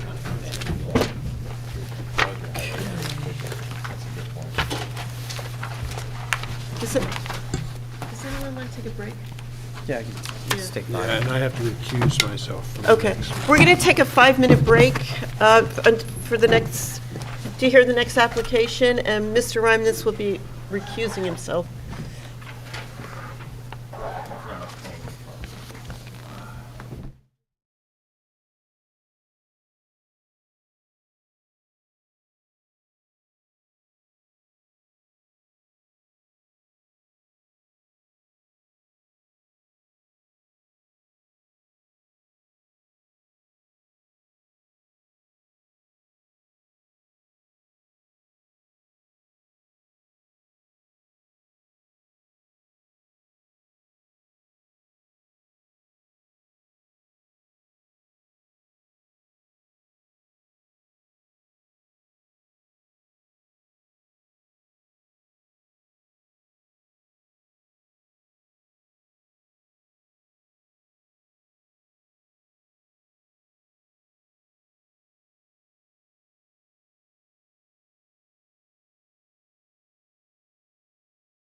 You at least do the recitation, get everyone sworn in.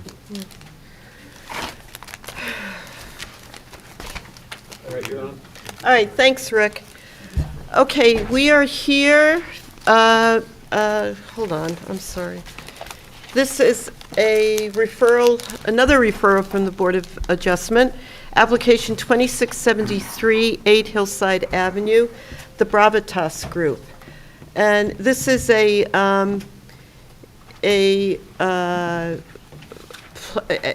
plan for a minor subdivision and site plan.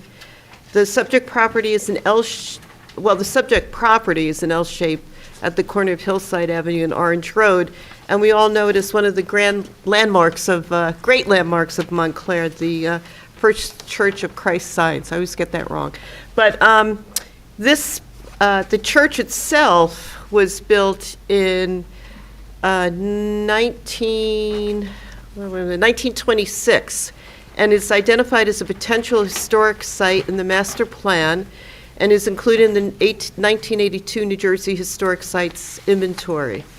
The two-story building is centrally located on the lot, and the survey from 1982 states that the rustic texture of the stone and the formality of design provides an unusual combination in this large church office complex on Hillside Avenue.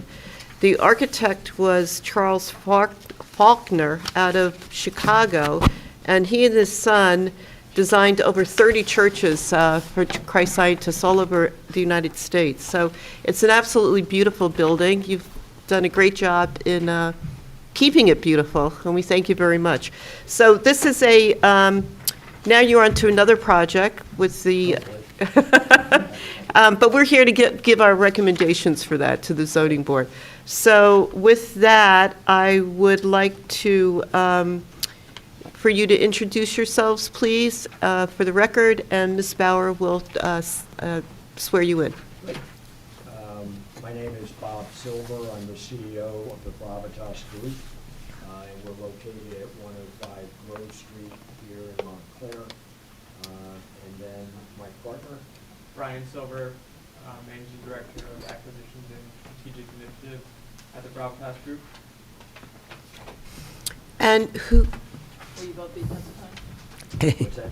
Okay, so, Mr. Silver and Mr. Silver, will you swear or affirm that the testimony you'll provide in the referred application tonight will be the truth, whole truth, and nothing but the truth? Yes, ma'am. Yes. And then I think Mr. Banks is going to testify as well, but he's already sworn in, correct? Yeah. Okay. Okay, thank you.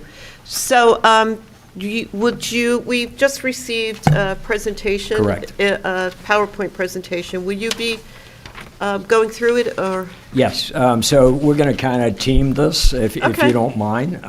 Brian and I will kind of give you the background and the strategy of our application with the zoning board, and then Jackson will go through the architectural details and the site plan, and we'll take any questions that you might have. And as you all know, Paul Sionis is our architect. He's under the weather today, and we really want to thank Jackson for pitch hitting. He came on board Monday on this, so but he's very well trained. He served as an intern on this commission, so bravo, Jackson. So who are we? The Bravitas Group specializes in the acquisition and repurposing of architecturally interesting buildings.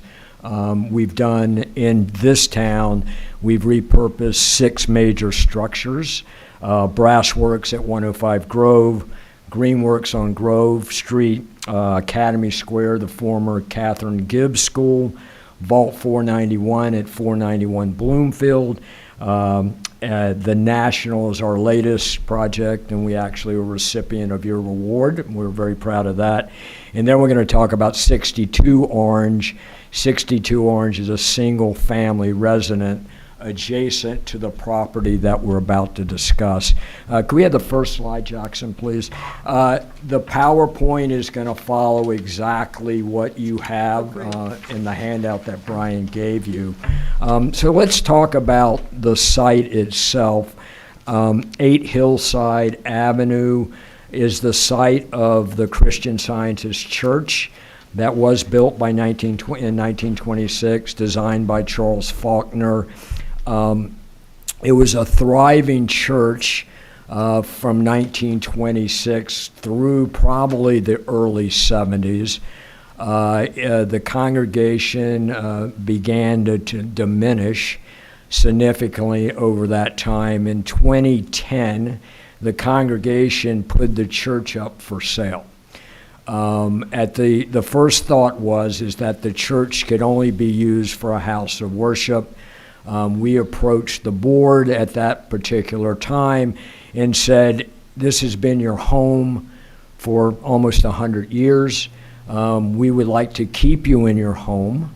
We would like to reduce your footprint, and we'd like to have a building and turn that into boutique office space. And the board of directors of the church, the board of trustees, voted to do that, and we purchased it in 2011, and then we did a gut renovation in about 12 months' time, preserving the exterior. It's very hard to notice, but in that Weymouth granite, this is called Weymouth granite, still quarried in Massachusetts, we have cut 19 windows into that facade, and nobody would know that they weren't there. And it's probably, I think, our favorite repurposing project. It is, if we could go to the next slide, Jackson. It's situated on the corner of Orange. On the east side is Orange. The bulk of the property is in really the lower third of Hillside Avenue. It is in a R1 zone, a little bit shocking because the R1 zone on Hillside, there is very little single-family homes. If you look at this particular zoning map, to the east is multifamily, to the north is Hillside School, to the northeast is the pre-K center, and to the west, the southwest side of the street is a significant garden apartment complex.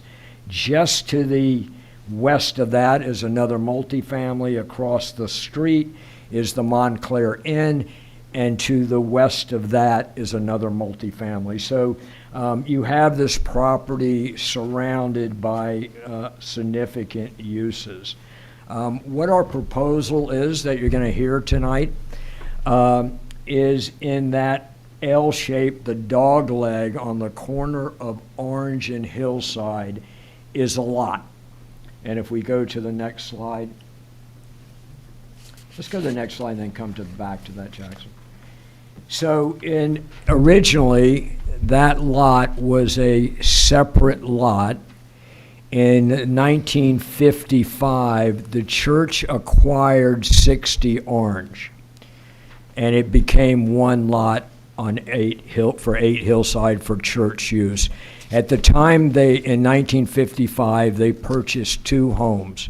They purchased 60 Orange, and they purchased, I think it was 28 Hillside, where the current west parking lot is, and that it was such a big congregation, they were going to expand to the west and to the east, and that was the reason that they purchased both those lots.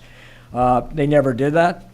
Subsequent to 1955, it began the slide of the congregation. It once had 700 congregants. I think they're down to about 40 today in their space. So there was this house that was there. We don't have any. We searched the records trying to find, just like Jackson tried to find for the last application, photos of that. I went to the Historical Society, no photos, but we do have this site plan, and we have a survey from 1955 that I'm going to show you in a minute.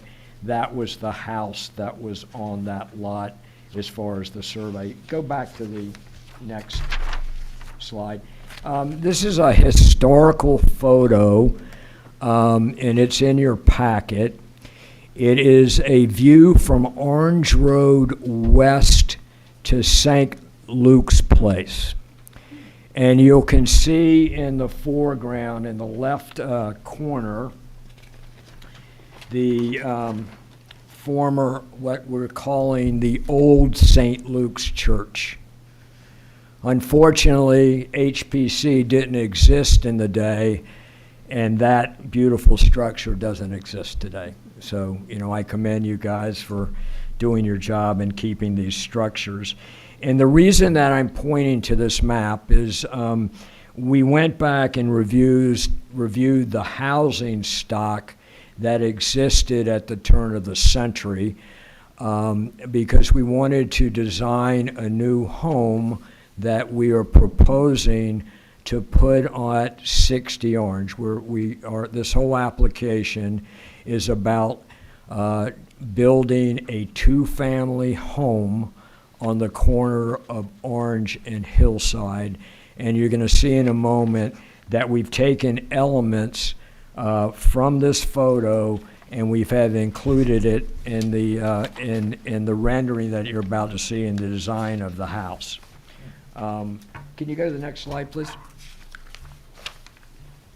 This is the survey of 1955. It was used right prior to demo. Jackson is going to lay the previous house onto the site plan showing how it looks on the new site plan. And what I wanted to point out, on the north side of this property, you'll see a bay window. On the north side, you'll see that bay window. On the east side, you'll see a porch. It was very important for us to take those elements and include it in the design of the new home. Before I turn it over to Jackson, the reason that we desire to put another two-family structure on this site is, one, we think there is a huge need for middle housing in Montclair. It will be a three-bedroom with an office, 3.5 bath, two-family house. Each will mirror each other. We are targeting folks that want to downsize, want to stay in Montclair, don't need a huge house on the hill. And we're also targeting Brian and Nikki, who have just moved into town and want to have the walkability and kind of be able to live and walk and take advantage of all the amenities. We think putting a single family on this lot is not a good idea. And we also think that creating 2 units rather than 1 is a much more sustainable approach to housing. What I'd like to do before we take it, before we take any comments, let's go through the renderings, the site plan, and then we'll answer any other questions. Is that okay, Kathleen? Yes, yes, Thank you. please. Jackson, you're up.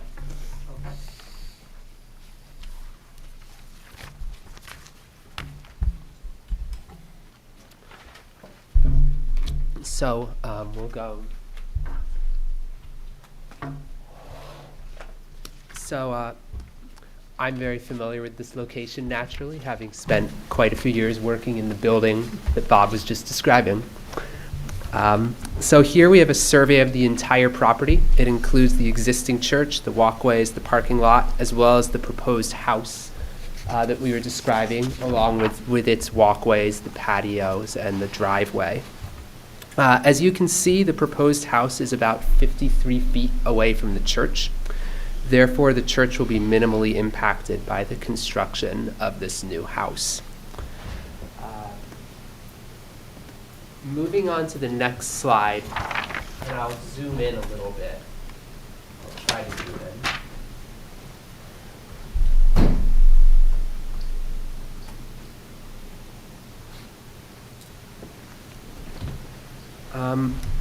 This is the same survey, except I've transposed the proposed house, which is in a blue outline, over the prior house that we described, which is a red outline. That way, you can see how the two relate to each other. So the proposed house is in generally the same location that there was historically a structure. However, it's actually a little bit smaller and a little bit narrower than the previous house was. The proposed house is 36 feet wide at the front, the Orange Road front, and it's about 40 feet wide at its narrowest point. What we're going to ask the zoning board in the future is to reestablish this lot on the corner with the lot line following the lot lines of all of the houses that front Orange Road the way it used to. Another thing that this map illustrates that I want to point out before moving on to the renderings is that this corner lot is unusual. It's significantly wider than all of the other lots fronting Orange Road in the area. It's also not as deep because of Orange Road running at an angle relative to the street grid.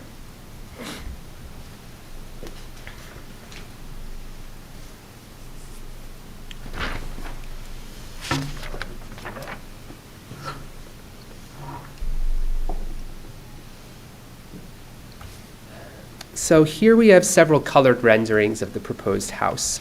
As you can see, we worked very hard to make sure that the massing of the house was appropriate for its corner lot and for the neighborhood. We oriented the house with its gable facing Orange Road like most of the houses nearby. We also picked up the detail at the gable rakes of the house next door, where there's a nice little flare and a curve there. We wanted to echo that. We included a decorative gable brace on the main gable end, and then echoed that on the dormers that face the side. Speaking of those dormers, below them, as Bob mentioned, the house that was once there, from the map, from the survey, we can see that it had a prominent bay window facing Hillside Avenue. We decided to draw on that element to have, in this case, 2 bay windows that face Hillside Avenue to echo that. We plan on using high-quality materials throughout. The siding will be either painted cedar or fiber cement siding. The windows will be painted wood or clad wood, or they'll be similar fiberglass. Everything will be, all of those windows will be simulated divided lights. They'll all look correct and historical in their appearance.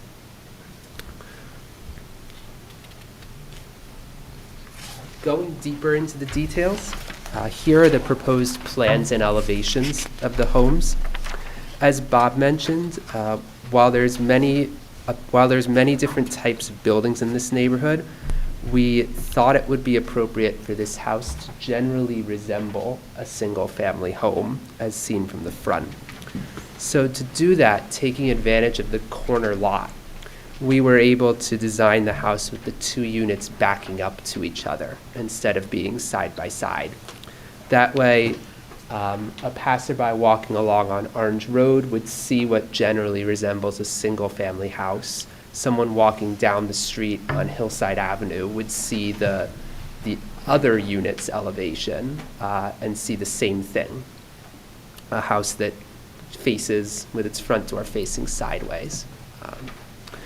So each unit will have a nice open front porch, and then that will open to an open kitchen, living, dining room area on the first floor, and then upstairs on the second floor and on the half story, the finished attic, if you will, above will be the additional bedrooms and study that Bob mentioned.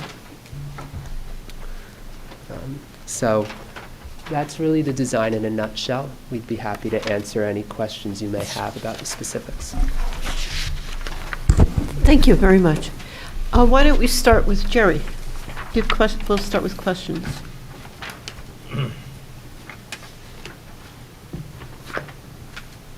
So I want to make sure that I understand. This represents, right now you're just looking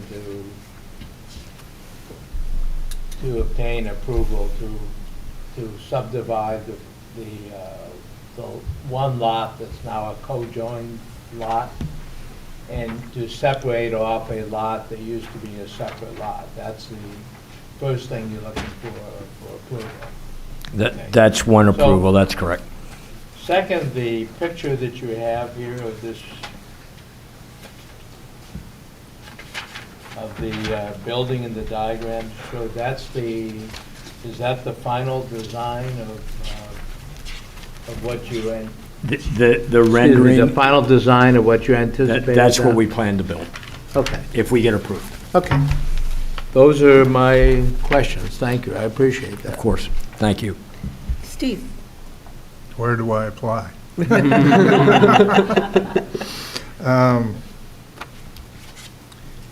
Yeah, I mean, at first glance, I was a little, this is questions. Questions? Questions. I don't have any questions, really. Thank you. I have a question. How does the height of this gable, is it higher than the house next to it, or are the gables the same height? I'm not sure about next to it, but it's under 35 feet because we didn't need a variance. You don't, okay, you don't need a variance There's for no that. variance for the height for this building. And then the facade that fronts on Hillside Avenue, how long is that from, like, the porch post to the, Kathleen, going from east to west, the length of the house? yes? Just, and how it relates, I don't need the exact number of that, just how it relates to the neighboring house. Okay, so the neighboring house I own, Oh, 62 okay. Orange. Okay, And by zoning requirements, it is set back from the front of that house. So the 62 will be in front of that. And I'm not sure exactly the length. It's a little bit longer than 62 Orange, I think. No, it's actually not. Including the porches, it's 61 feet. And what about on 62 Orange, deck to front porch is what?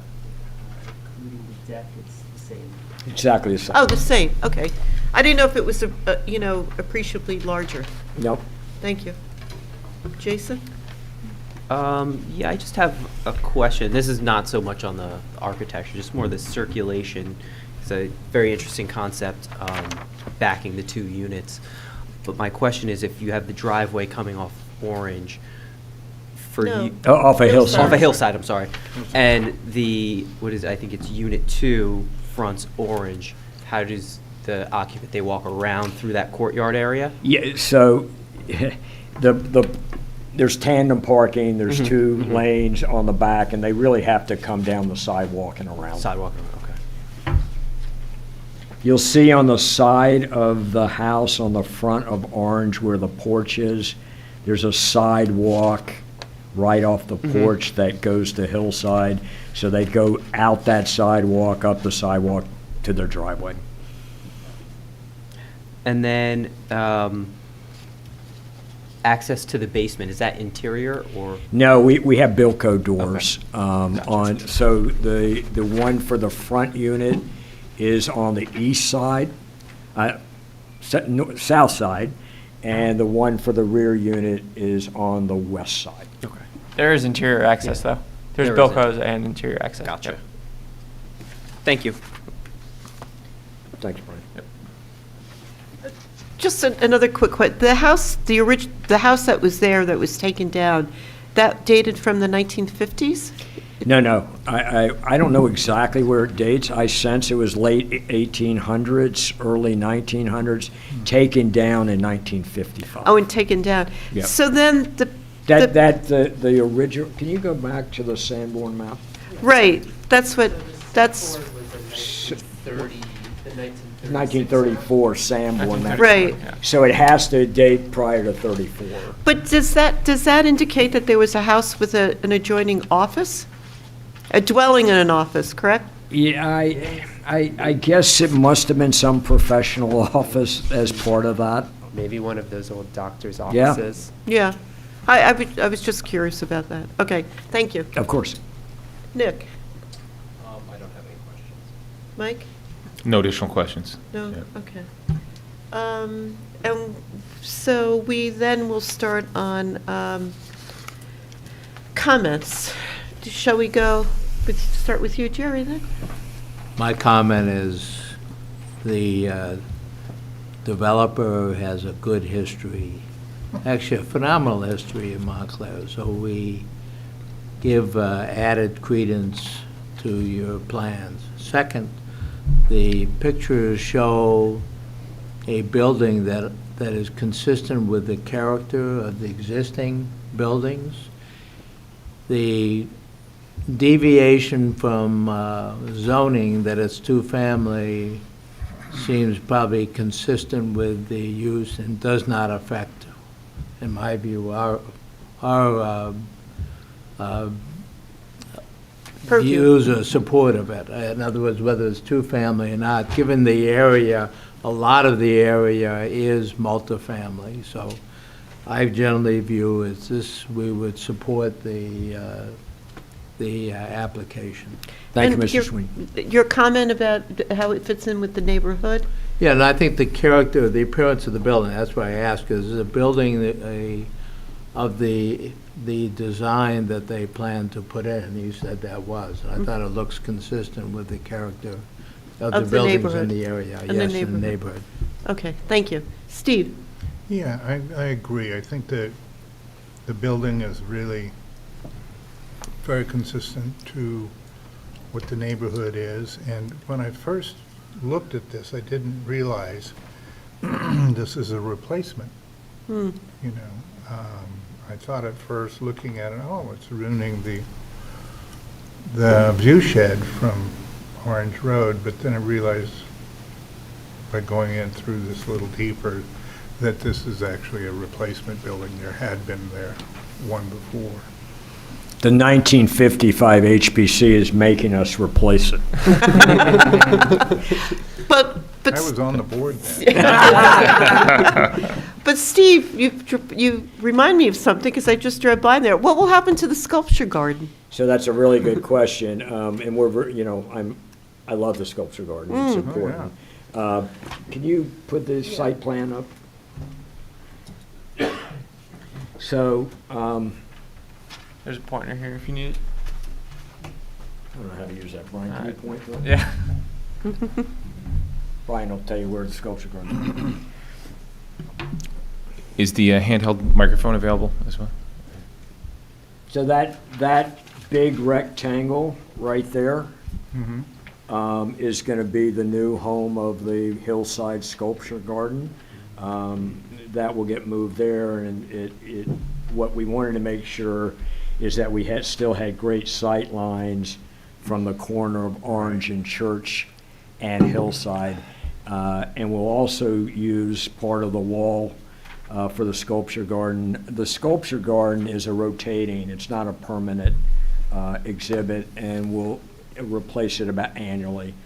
So that's where it's going to go. Wait, could you point it out again? I got lost. It's this rectangle right here, Okay. just which to the is- west of where we're proposing the two-family building. Right, on Hillside, in front Correct. of the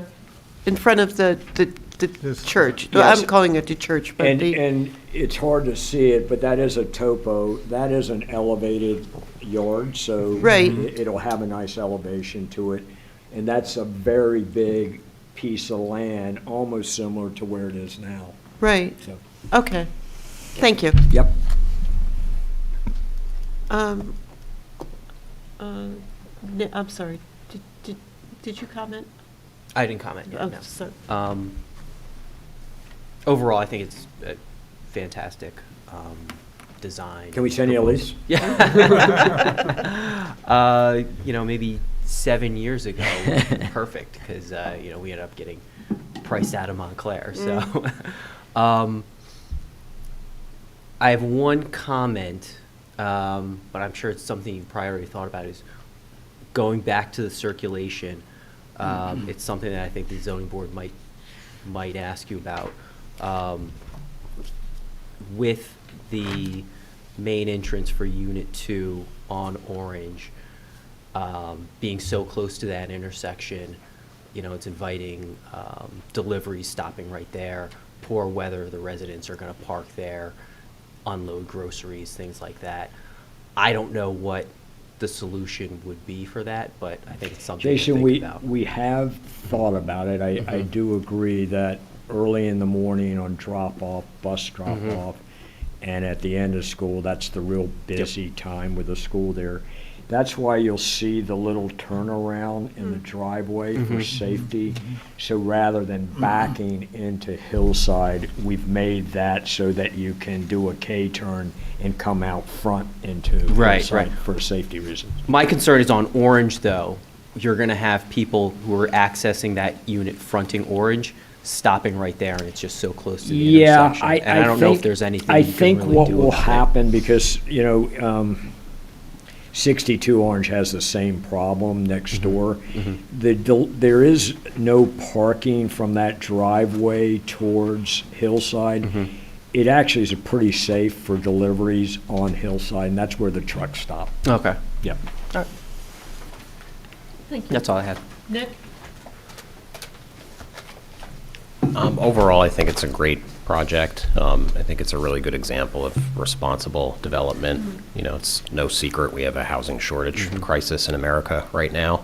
I think you're going to see a lot of zones that, may not have been previously permissive of two families become permissive of them. I think this could be a trend moving forward, particularly in Montclair.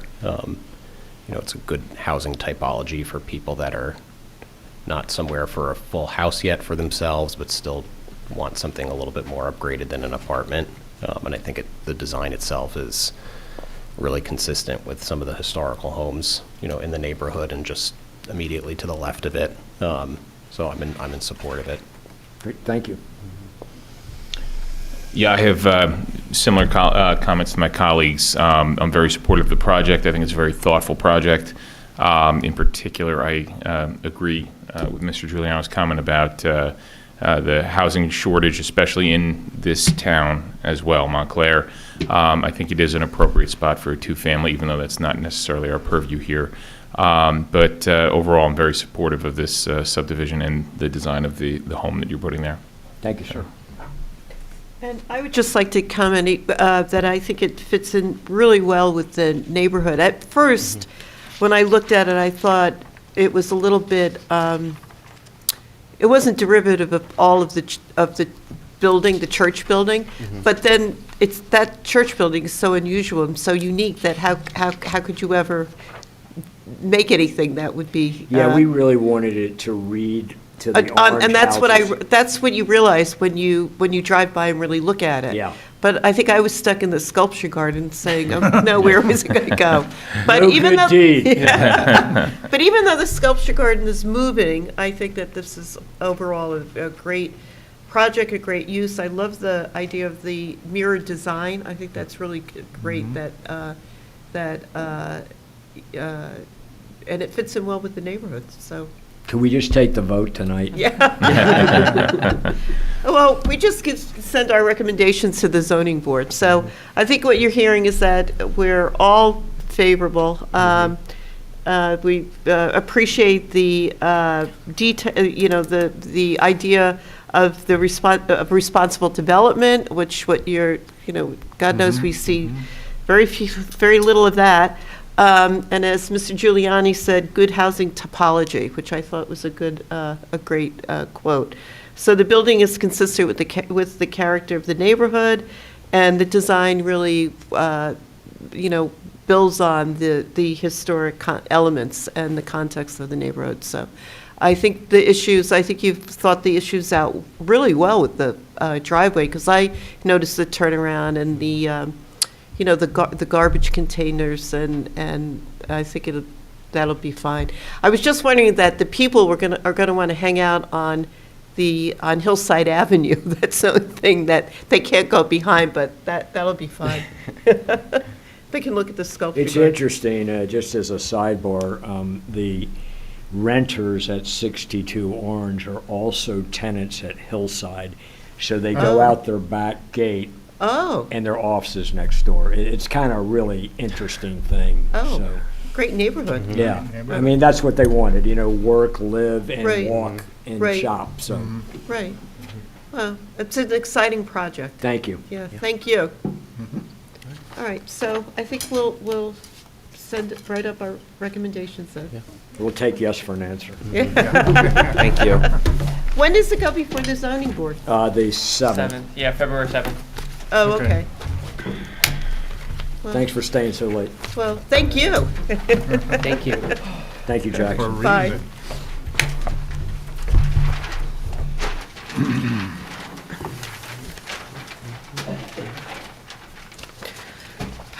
Now we get into the fun stuff.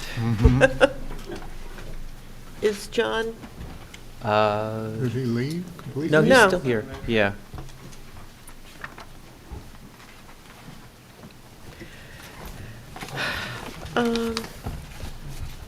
Thanks again. Good night. There he is. Okay, John.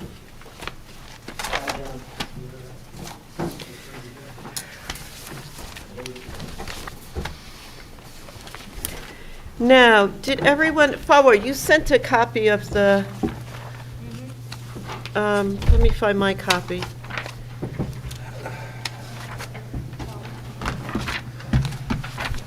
Oh, no. Well, let me just give you a little history of what it is before I come across my copy. The last year, or 2 years ago maybe, the HPC worked on amending the demolition ordinance of the zoning ordinance in Montclair. And both Mr. Sweeney and Mr. Hyman worked on it and came up with a very good project. However, in the interim, what happened is that we realized that there was a lot of what we call facade destruction going on, prompted by something that was happening at an extremely historic house, one of the most important houses in Montclair, on Upper Mountain Avenue. So that prompted a reevaluation of the demolition ordinance. So a subcommittee was formed, which were Mr. Sweeney, myself, and Mr. Graham, and I learned how to organize a Zoom meeting, and we met virtually. I think it was 4 times. But I think what we did was we came up with some really good work. And while I look for my, I'm going to turn it over to Mr. Sweeney and Mr. Graham, and maybe you could start, Mike, and then we'll transition over to Mr. Sweeney, and he can wrap it up, okay?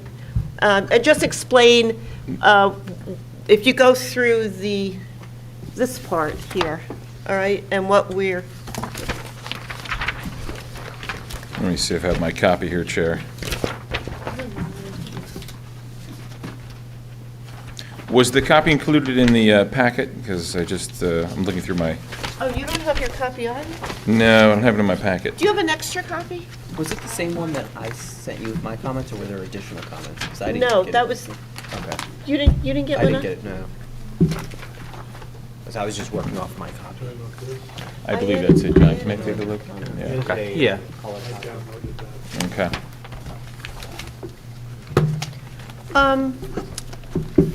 Well, you have, Fawa, you have, what I asked, I sent it to you to ask, and asked you to send it to the commissioners. Could you resend that so the people that are on the computers can pick it up? Here's the original version. That's where I got this. Because, yeah, the last thing I have is the one that you sent January 10th. No, there's an There's updated, an there's updated an updated copy. Do you have that, Fawa? Can you do that?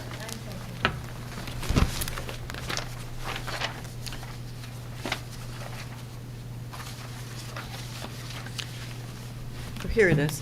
Okay, so while we're waiting so that everybody's on the same page, I just want to make another comment that as we were working through this, we realized that the application for C of A needed to be updated as well, Yeah. so that the terminology would fit what we were actually talking about in the demo ordinance. So we added a few changes to the C of A application, but the one thing that we need, which isn't on there right now, and we have to speak to Janice about that, is the fee schedule, because there isn't a consistent fee schedule. for demolition, I mean, for all the applications of CNA, just not the demolition. So this has to be updated. It's not as rigorous, I guess, an update as the demolition ordinance, but we do know that this has to be updated. And with that, do you So I guess, Chair, we can address some of our Do you have thought a process, copy some of now? the changes. I have one from Mr. Oh, Ordinance. okay, great.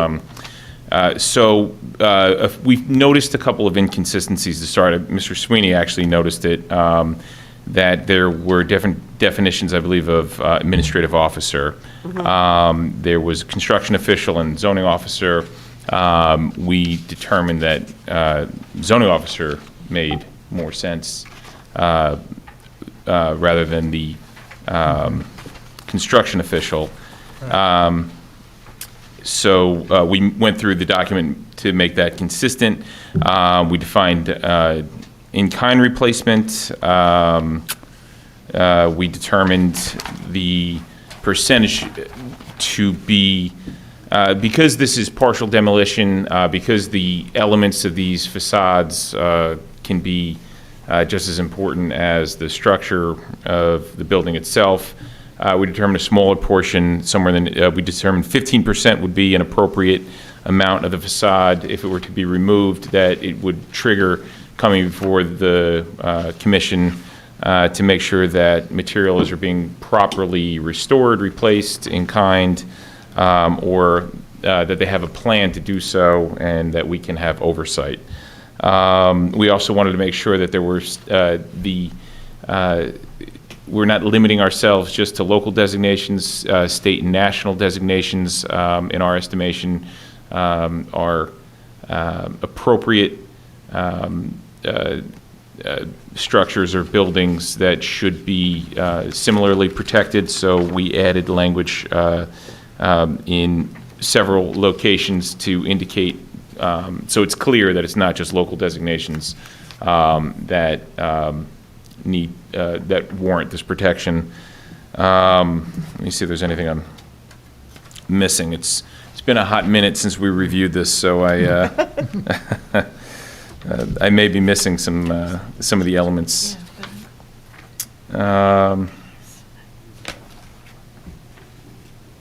Let's see. Jerry, if there's anything I'm missing, I would be happy to Yes. turn the rest over to you. I can give an overview. Before the ordinance covered, it identified partial demolition, but never had any requirement for it. So the Right. first thing we did is we had a detailed and expansive definition as to what partial demolition was. Then we included a requirement that partial demolition would require an application.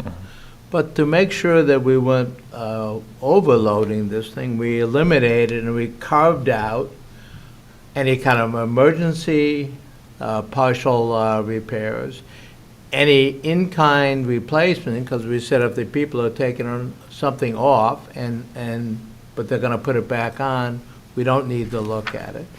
And then finally, we had a section called low impact, where we essentially, an administrative officer, the Historic Preservation Office, can look at it and say, this change is not going to have an impact, so therefore you don't need to do it. In other words, our whole focus was adding a clear definition to give advice to people as to what was covered, but also clearly carving out a lot of things which we expect were routine and were not going to have any impact on historic. One of the things we talked about, the building that all the work was done, and we never knew whether that was temporary or permanent. It was described as done because they needed to do an investigation of the structural integrity of the building. And that you want, that's part of preserving a building. So we wanted to encourage that and not burden anyone. So I think the revisions, we identified things were inconsistent in the existing ordinance to straighten that out. Second, we made it clear the definitions, and we gave a lot of carve-outs so so it wasn't going to be unduly burdensome.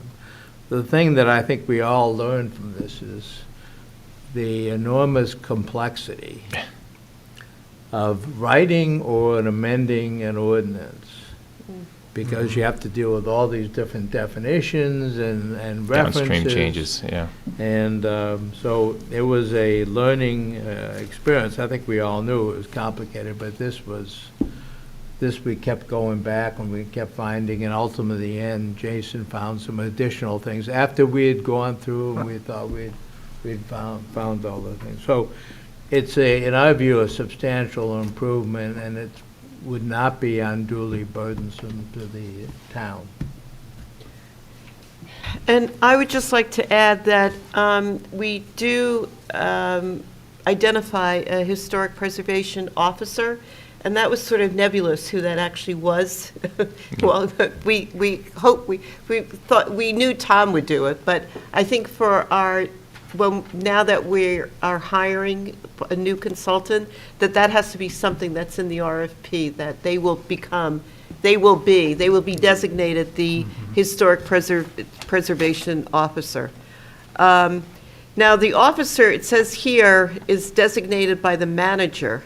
So I don't know how and maybe we can ask Janine about that. How do we, when we hire somebody?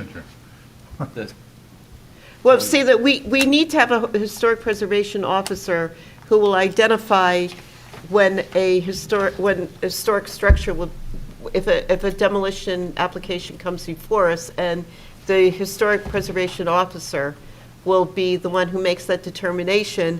But what I have here, if I'm correct, is that it's designated by the manager. So we hired, I'm just wondering how that fits in with the RFP and the new hire for our new consultant for the HPC. Okay, so I haven't seen that RFP, but. We haven't created it yet. Well, what is how are you using the term manager? I don't know. It's just. Where did that come from? Where is that? Is that something?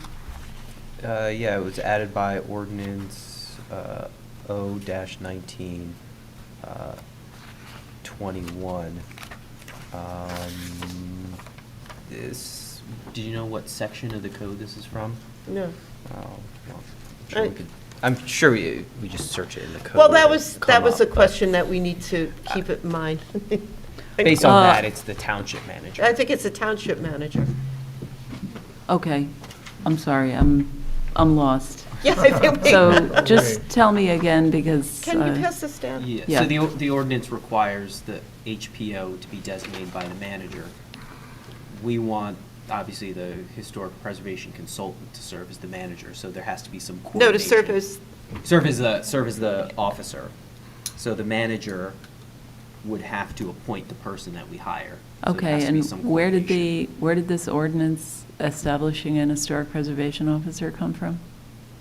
Whatever the ordinance numbers are at the bottom. I see the ordinance numbers. What was section of the the, code? what was the? I think it's the zoning, it must be zoning. Okay. But I don't know. I should say I don't know. Okay, nobody here recommended this? No, that's existing. That's existing. We're not trying to. It's only 2019. You guys weren't born in 2020. Where did this come from? You literally have no idea? I wasn't on the board then, Janine. Okay, you have an out. Just so you know, as you know, the historic preservation ordinance, in whatever form, is a zoning ordinance. Right. And as a zoning ordinance, it should have been referred to you by council for your comment. Wait a minute. The original demo ordinance, that was around 2009. Yeah. No. And if I remember, we had the draft.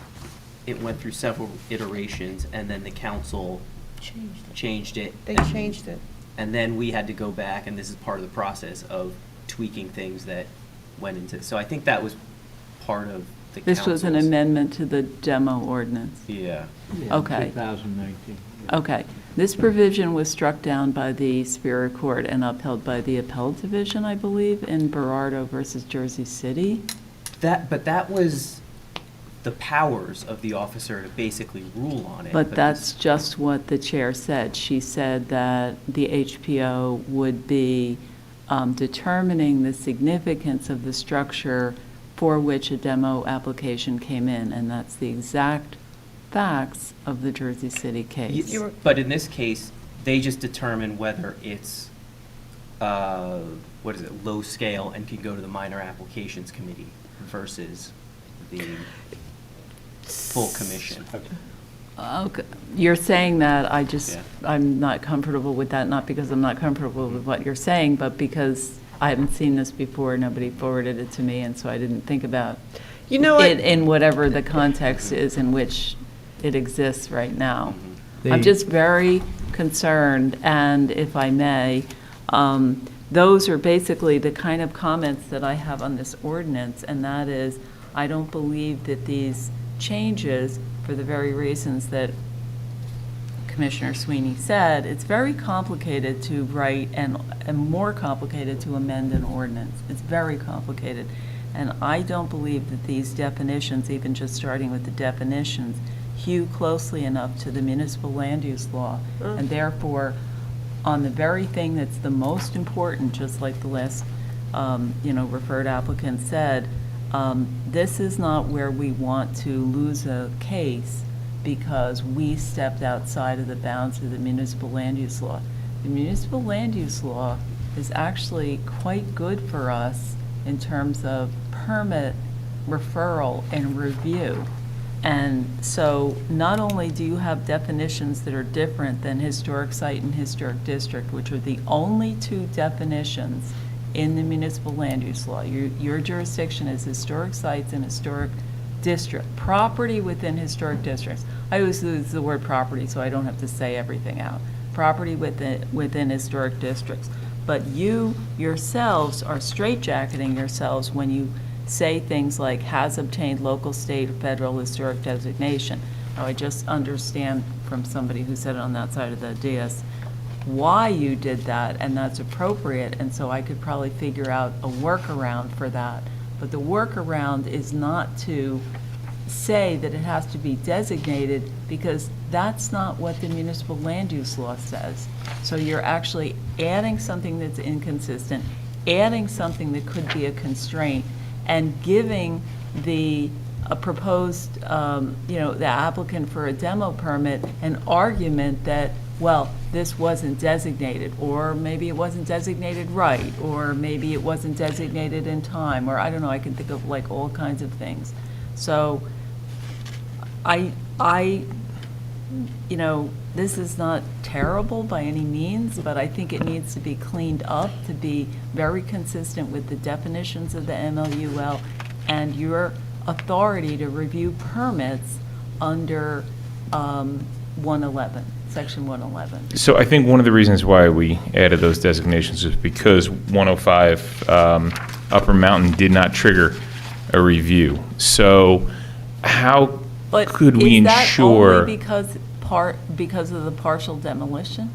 It was in part because, I don't know if it was partial demolition or because it was not locally designated.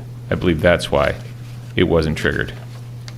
Am I correct on that, Chair? It wasn't, it was surveyed in the 1982 historic structure survey, but there was no, and it's in the it's in the historic district of, was that the Mountain Historic District? But it didn't trigger, it should have. Should have triggered a review. And it didn't because they didn't request a demolition permit. So it was So they the didn't partial demolition definition. Okay. But if we, the work that was done on the facade is more than 15% removal of the original, that, they removed all of that the. I understand. So was the partial demolition. Yeah, so you can cure that.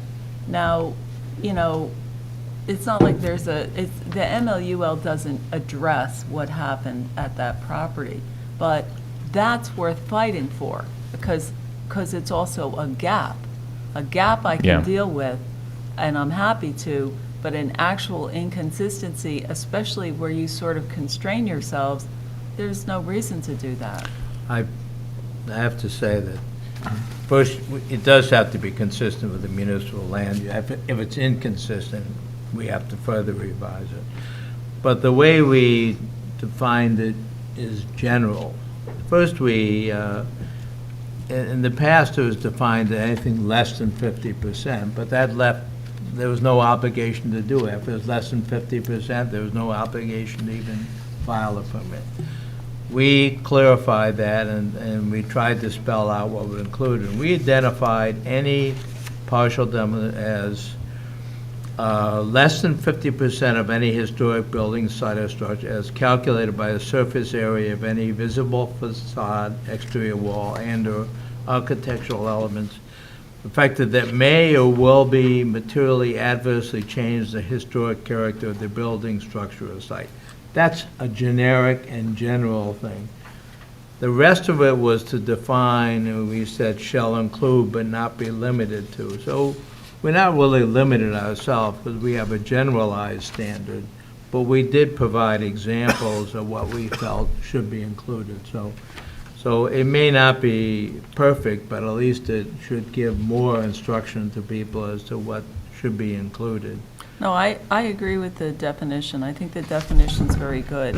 It's the section under 136, certificates of appropriateness, where you say has obtained local, state, or federal historic designation.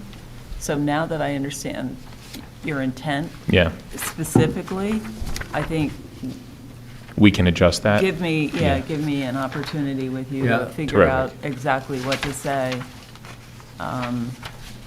I think that language, Well, that language is consistent throughout. yeah, and that was only added to be, in our view, expansive. to Right. clarify. That's I right. understand that. Yeah. So that's But that maybe was we all- limited You it, understand my yeah. point, right? Yeah. Yes, we may have, Main thing is we've covered Eric. a lot more than what we had in the existing ordinance. That's the first thing. And on the other side, we gave a lot of outs to things where either emergency repairs, which was there before, but we changed the whole, to in-kind replacement, and to anything that's temporary to really look at structural or other things. So it's, Who is looking at it covers more, but it clearly exempts things too. So, That's my question, is, well, it sounds great. from that, I'm hoping from this point forward, this is a great segue into our next agenda item, but that Janine would now look at this and refine what we have. No, but I- Right, I'm talking about Yeah. in general. A building permit application comes to the building department. First it goes to zoning. They look at, in terms of zoning issues. Are they the ones that are gonna look at this and say, okay, 15% of this facade has been touched? Who is actually raising the flag? raising the flag when this comes in. That's a and great, it's- yeah. that's a great question, and that's something that we're working on, which would Okay. be the building not building. You're asking people who don't have the historic preservation Right. eyes to look at this and make that decision. But shouldn't And the that's not trigger, the- but shouldn't the trigger be when it was built? And then, we have this historic inventory map. It's a simple thing to go on the website to check it. I'm sorry. Yeah. Again, Yeah. it comes to the Who's doing building that? department. This is exactly the question, So- and that's why we also have to, I think we have to designate who that person Oh. is, and it has to be a regular employee with a title like the construction code official, Right. the zoning officer, or something like that. And then I think we layer in the HPO, but avoid, what the court did in Jersey City, because it was really just the one thing that was outside of the power. But I understand how it came about, and it's to answer that very question. So it has to be someone's job to go onto So their desk. historically, it was always Graham, which is now Farwa. When applications came in, the assistant planner was always reviewing with the construction, and it was their job to flag it. But then it was then delegated to Tom to do the initial review, and then it came before the commission for things that were demo related. Okay. So that's So how it do, worked but do administratively. things slip through the cracks when it's the secretary? Or no, because the secretary is in planning and they have a sort of universal view of when things come in? You know, what's happening, the plans come to the zoning department, and there's a zoning chart. Setback, that, yes, no, don't need a variance, nothing, there's no, the elevations mean nothing unless there's, it meets the height, it meets the number of stories, there's no before, after, some sort of calculation on the plans of how much it's hard to find it in the plans that are even submitted. So I'm throwing out, it's very complicated to get to. So that's one of the reasons it would be good to have the administrative officer, the zoning officer, because as long as you can make the zoning officer do the job of referring everything here, which is, coordination, education, I mean, it's just right hand, left hand, every town deals with this, every agency deals with this, but it seems like that's this is your decision. I mean, it's really council's decision. We but, addressed that How to because- give the information to the zoning officers so they know how Yeah. to look at it. And, I guess, if they feel like there's more than, I don't know how they calculate 15%. Okay? If they feel like it, then maybe they refer it. And the people who are applying for this application have to prove 15% or less or more if they're not clear in their, what they're Right. applying for. Yeah, the way that Graham described the issue was, it was more of an issue of not the zoning officer doing the work of, but even more basic than that, I get a construction permit application or a demo permit application. I see the property. Is there something that flags it, says this is in a historic district, this is a historic property, I need to give this to Graham to give a once-over before I do anything? That was the issue. Well, and do you have that here? Do you have like a master We have the list? historic I think map, that's what whatever? all of the work with the inventory, and Right. getting that on the system on the back end was for. I have no idea how it's working in practice, because it's on the map. beyond what we do. When we looked at the ordinance, we saw that the existing officer that makes the decision is the construction official, which we view as building permits and less likely to have the experience and knowledge on historic preservation. By contrast, we view the zoning officer as more likely to be knowledgeable and educated in the field of historic preservation. I know the So- inventory of the town, too. Yeah, so there was an inconsistency. One portion of the ordinance said it was the Right. zoning officer, and the other portion said it was the construction. So we unified it once to the zoning officer. And that probably goes to the issue we're talking about, the historic preservation officer. Well, that's separate. Yeah, that's separate. That's Can I- separate. Can I have And that back? that Hold portion on. is No, it from- gets down to it may be separate, but the last sentence is, historic preservation shall be qualified by education and experience to perform the duties set forth. That's what we're talking about. Whether it's the construction officer or the zoning officer, is most likely to be qualified by education and experience. We believe the zoning officer was most likely to have that, and the zoning officer should have a historic preservation experience and training, the same way we do it here. And the reason I brought it up is because we're looking at the consultant now. And that should be something that when they get hired, that they're going to be asked to, one of the duties they're going to be asked to perform. So now, everybody's gotten thank you, Janine, for the initial input. And everybody's had a chance to look at this. Is there any other comments on this now? before we ask Janine to review it? No, I just want to go back to that point on that historic preservation officer. That's from the definition section of the historic preservation ordinance, and that amendment in 2019 was the first iteration of the demo ordinance. So when they did the demo ordinance, they added that definition to the historic preservation ordinance as well.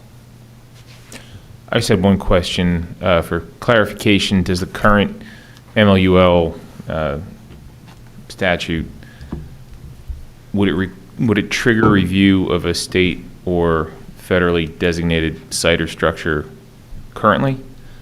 Okay, so you might remember, I've said once or twice at least, and to the chair several times, that we need to have council designate as local landmarks every single historic and state. It's like a one sentence, I'm exaggerating only slightly, ordinance to pass. Can, if it's a one-sentence ordinance, I would suggest we Do it immediately. do it immediately, right? Okay, and then you don't have to worry about that anymore. Okay. How, can we do that next meeting, or? Well, I think that's great. It's just, doesn't. Does council have to? Yeah. Right, doesn't every designation, every site and structure need to be notified? And that was the roadblock. Yes. How do you notify everybody? By certified mail, if you have to. Right. I mean, we have their addresses because they're already state and federally certified, so we know the properties. And it's just more of a cost thing. You send out the notice, say, this ordinance is going to designate your. I totally agree with you. It's just that we've been getting pushback on that because of the work involved, the cost involved. Okay, so here's the long answer to the question. The short answer is you notify them in accordance with their requirements. But the municipal land use law has an exception for a notice requirement for an amendment to a zoning ordinance. So if you look at this as an amendment to the zoning ordinance, then it depends on whether it was called for in the master plan or in any reexamination report of the master plan. So as you know, you're supposed to redo your master plan every 10 years. I don't know when you did it last. Or the re-exam report, which is a little more frequent. And if anybody had the foresight to recommend in writing in the re-exam report or the master plan that these properties should be designated, landmarked, or whatever word you want to use, then the exemption to the notice requirement for zoning amendment changes applies, and you don't need any notice. Well, it's coming up It's in the coming next year or up. two. In fact, we were going to do it before Yeah. Tommy left. That was the one issue he was supposed to be working on. Yeah. Before he left. It might be wise to pass that ordinance regardless, because we still have a year or two before the master plan is completed. I mean, I'll take a look at whatever properties. You all should decide what the properties are. Make a list of the properties. I'll take a look at what's in the master plan or any re-exam reports that are applicable and tell you what my opinion is. It's up to council, and I'm sure planning department has advice and so on and so forth. It's up to council to decide what they want to do. This is what I did in South Orange. We just passed the whole thing, and I like that. I keep prefer it simple that. is my rule. Are we talking about the 3,000 properties, around 3,000 properties which are under the demo ordinance and notifying them? Not the No. current, not the current. No. We're talking about, what's it? Well, It's the same subject, if I may, Sorry. because I had a conversation with Janice about this because of a different town that I'm in, but because the planning department believes that it's important and also believes that the demo jurisdiction qualifies as a classification or boundary change to a zoning ordinance, those properties are being noticed, that now they have to come in, okay? So that's the same thing as the notice, which is the answer, the short answer to the question. If you change the classification or boundary of a zoning district in any way, then you have to notify people that their zoning has changed. But that would be for the Except- newly, Except if it's been called for in writing in the master plan or the re-exam report. but these are the new properties that would be subject to the demo ordinance, not the current one. They would not That's need. correct. The current would not, that's, you're talking about the 3,000 current Well- properties, right, Farah? Is that Well, right? I'm talking about two things. Yeah. The new properties, either for demolition or for designation. In other words, Would for require anything. notice. Yep. Whatever you said in your master plan or your re-exam report, if it's supportable, you don't have to notice. Okay. This is clear exemption, and there's clear case law on it, Gallup versus Lawrence Township. Okay. Excellent. That's the long answer.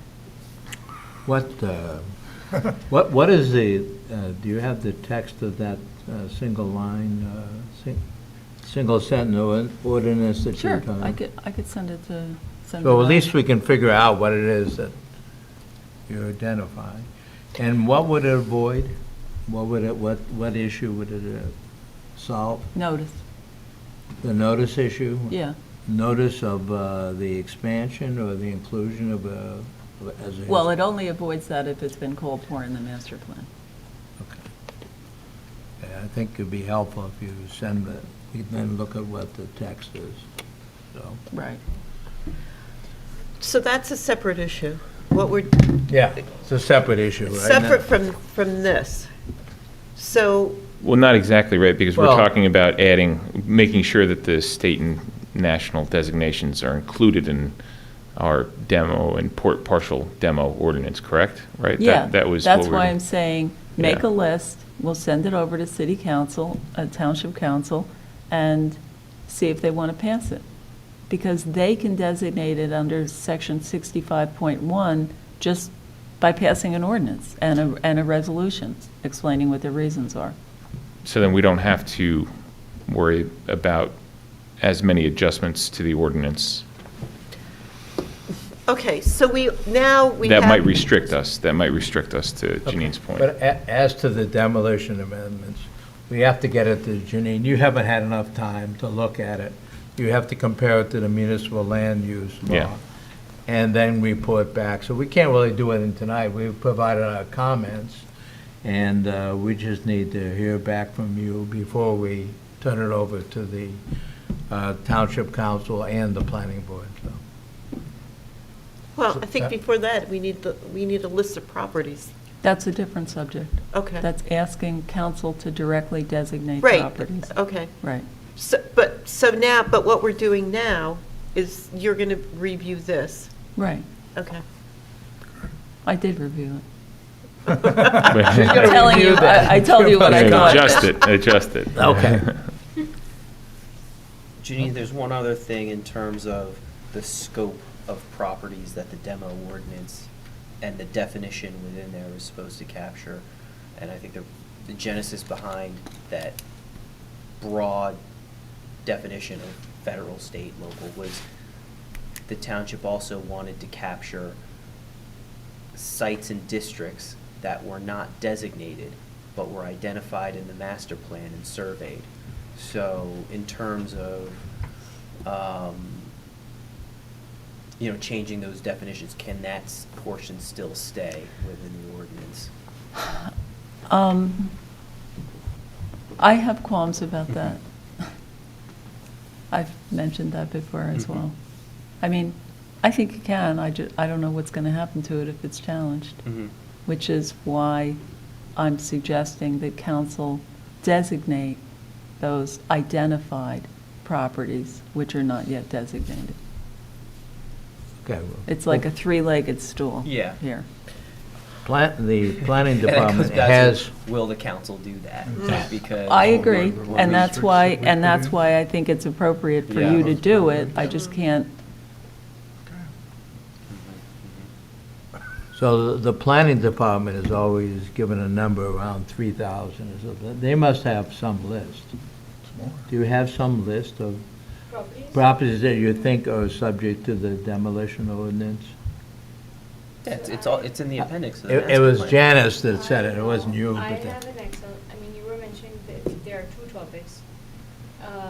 So I have a list of around 3,000 properties which are being notified. So that list I have with the address and the owner name and everything, if that's what you're asking. Well, I'm not sure. I think that may be the list that we're talking about. but- So far, can you clarify what they're being notified of? The 3,000 properties are currently being notified of, the change to the demo ordinance? I see, okay. The ones that are currently subject to it? Yeah. Got it. Oh, so currently I didn't know that, you're notifying 3,000 properties that change? that's correct. Yeah. We're sending up, so we outsourced it, so a postcard is being sent to these properties in the And what next are few the days. 3,000 properties? Sorry? What are they? They're designated as, like, under the demo ordinance, as much as I understand. And So who it's de- probably all who the properties designated that them? they Surveyed? or- Oh, okay. surveyed that we have on file. They probably just compiled a list. Yeah. From the 1980? It's also on the map, it's also on the map, like I think it's either on the historic inventory map or the zoning map. That was probably all the work that Graham was doing. Yeah, yeah. Okay, it'd be helpful if you could find out how they were designated Okay. and just, so we know the criteria, so. Okay. Because So that if- may be, and you're in the process of providing some notification now? Yeah. And to clarify, this change would trigger an additional notice, a partial demolition, changes to this ordinance, adding our definitions, et cetera, requiring them to come before us for partial demolition. That would also trigger notification to I'm these properties? positive that Janice would say yes to that. Would say yes to that, okay. Got it. I don't think we made any maybe we did. I don't think we made any change that would have expanded that list. I thought we were always dealing with the same list we thought were covered by the demolition ordinance, but now covering partial demolition that was not covered before. That's what we thought we were doing, so. But it's not changing the number of properties. Yeah, it isn't changing the properties, it's just changing the kind of work that is gonna trip the obligation to file. So can I ask you, would you send me that information, Farwa, who you're sending, and how you compiled, Yeah. where, Yeah. what sources you compiled it from? I got a list from Janice. Okay. She sent it to me, and then I just Okay. worked with that. Okay, so for our next meeting, we'll ask Janine to look at, I'm totally Report. confused now where Report. we are. I'll make recommendations to the. Thank you. To Thank the you. ordinance, Yes, to the yes. ordinance changes, thank you. Okay. Who is should I just, is there a chair of the subcommittee that could be a point person for me? Or, I would Work for recommend Kathleen you, or what? Jerry. I thought you were You on send it to me, point. or, Yeah. I mean, all three of us worked on it. okay, Kathleen, Yeah. Michael, and Jerry? And Jerry. Jerry, Fine. yeah. You can Okay. send it to me. then. Okay, Yeah. Okay, thank you. you're welcome. So budget, I wanted to go over this budget line item. I did ask Janice what our budget was, the HPC, and our temporary budget is $3,300. When the budget gets confirmed for, I guess, the next, coming up, it'll be in the area of $13,000. I thought it was important to know what our budget is, because we do have this educational component that everybody has to, adhere to, because we're a CLG. I know there are expenses for mailing. I mean, this packet that we got this time was sent to me, it was $11. So it's expensive. And unfortunately, some of the things, you know, the bigger items, like these type of things, well, this one was, but the one from Label Street, which has all the interior things in it, it really doesn't apply to us. We're not looking at interiors. So there is a way that we can save costs on that in terms of mailing. Well, I had a question also about bills. For the planning board, for example, we approve all of our bills. We don't do that on the commission. Who currently approves our bills, and how come we don't see them? Well, that's a good to ask the planning department. To ask the planner. Can I add, or ask? I mean, we send out packets to all the members, so if anyone prefers digital copies, we could change that. Oh, no, I'm saying, I want a hard copy. I'm just saying that that some of the things that are included are not necessary for what we do, for our purview. But Who approves our bills? But Do you who know? approves our bills? Can you check on that for us, please? And I'll ask That'd be Janice as well. Janice. Does she just approve them? I mean, is that I've never seen by anything. statute, or? Okay. Because it would be nice to know. I'll confirm with Janice. Thank you. So I did confirm the amount with the CFO, and Ms. Raja said that that's what, Rayo has said that that's what is on the line item for HPC. Okay. But it would be good to see how that is broken out in terms of, like I said, mailing. I know that our consultants are the biggest chunk of our budget. And that's going to segue into our next subject, which is looking at the consultants. So it would be good to ask who approves the bill, and to get a line item of how our budget is spent, okay?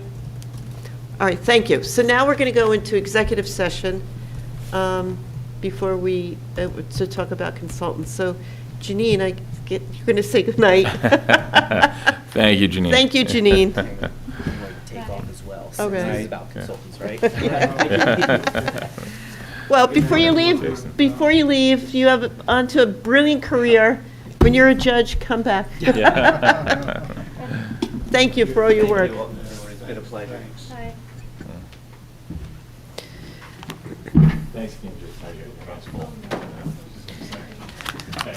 Great work. Okay, so for the consultants, just to get organized.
Thank you. It's now 11:35, and we've ended our executive session. We've moved out of the executive session, so we now are, I'm calling now for a motion to adjourn. Motion to adjourn. Second. All in favor? Aye. Aye. Oh, great. Thank you. Good work, everyone. See you next month.